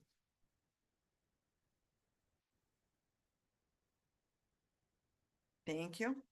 Mr. Tally, do you have any topics that you would like to see either as a work session or on an agenda? None at this time, thank you. Thank you very much. I know that I'll be resurrecting, starting the design of the athletic report where we have an audit. Mr. Vickers, you had asked for that some time ago and we've been struggling getting there, but I think I would like to have a work session where we start talking about or address it again as a work session topic. So I'll be raising that again probably for June. Just to let you know, it hasn't lost my plate, but I want to raise it again with our interim athletic director so he knows what's coming. I don't want any complaining that you just got the assignment a week ago, unlike somebody else. So just a little heads up there. Complaint? No. No, complaints were noted, Mr. Size, complaints were noted. Don't complain. I appreciate that. Simple notation. Well, be noted that we're going to be looking at forming a community, I believe, and we're going to want to start, you'll want to hear from the board about what we're going to be looking for in a very comprehensive athletic audit. We want to make sure that all of our facilities are well balanced and equally represented between Tiger Nation and Jaguar Nation. So that will be a topic that we'll be looking at. We'll start those conversations in June and then hopefully move through it over the summer. Okay, if there is nothing, yes, I'm sorry, Mr. Tally, yes? I'm sorry, I want to go back to, in conjunction with that athletic work session, should we add to that, like fundraising and booster club information, what the rules are, what the, how we're supposed to deal with those monies and things like that? That sounds like an awesome 3-hour meeting that he would love to help us do. So yes, absolutely. Thank you for re-raising that, Mr. Tally. I appreciate that. Yes. I think that, I think it's probably very appropriate to ask Ms. Chavez to work with the staff to get those programs ready and not scare him away, please. So This if is- Ms. Chavez would help and assist on Yes, that. Please forgive me. Yeah. I'm feeling the power. I'm feeling the Yes, power. yes, we will Yeah. prepare for that Great. for June. Okay, there we go. There we go. Okay. All right, we said that straight. Thank you very much. We are now on item. Thank you for your grace, Mrs. Chavez. You're absolutely right. Okay, we're on to announcement of meetings, item P. This brings us to the announcement of meetings as allowed by the Open Meetings Act and the District Open Meetings Resolution. On occasion, a quorum of the board members attend the same function, including school and district celebrations and ceremonies, as well as sports functions, conferences, workshops, trainings, and community events. Board members will refrain from discussing and or acting on Los Angeles Schools Board of Education issues in those settings. In addition, only official meetings are published, and if other meetings are scheduled, they will be announced in accordance with the Open Meetings Act. With that being said, I would like to announce the following meetings. On April 22nd, 2025, budget presentation to NEA. It will occur in the central office boardroom at 4:00 p.m. This will be a presentation regarding the budget for the 2025-26 fiscal year. Discussion, informational purposes only. No actions will be taken and a quorum of board members may be in attendance. Also on April 22nd, 2025, the parent advisory or public hearing on the presentation of the budget for the 25-26 fiscal year. It will occur in the central office boardroom at 5 o'clock PM. This will be for discussion, informational purposes only. No actions will be taken and a quorum of board members may be in attendance. Then following on April 29th, 2025, a board work session in the central office boardroom from 3 o'clock to 5 o'clock PM. The topics will be listed on the agenda, including a budget presentation for the 25-26 fiscal year. This will be for discussion, informational purposes only. No actions will be taken and a quorum of board members will be in attendance. Then following that, on April 29th, 2025, there will be a special board meeting in the central office boardroom at 6 o'clock PM. Items as listed on the agenda, which will include the final budget presentation, or we hope it's the final budget presentation for the 25-26 fiscal year, and request for approval of the same. A quorum of the board members will be in attendance. This moves us to item Q, adjournment. I would stand for a motion to adjourn. So move. Thank you, Mr. Bennett. Oh, and Mr. Talley is seconding it. I'm moving right into the vote. Mr. Vickers, Yes. Mr. Bennett, Yes. Mrs. Simoia, Yes. Mr. Talley, Yes. and I vote yes. Motion passes 5-0. The meeting is adjourned at 8:03 PM. Thank you very much for your attendance.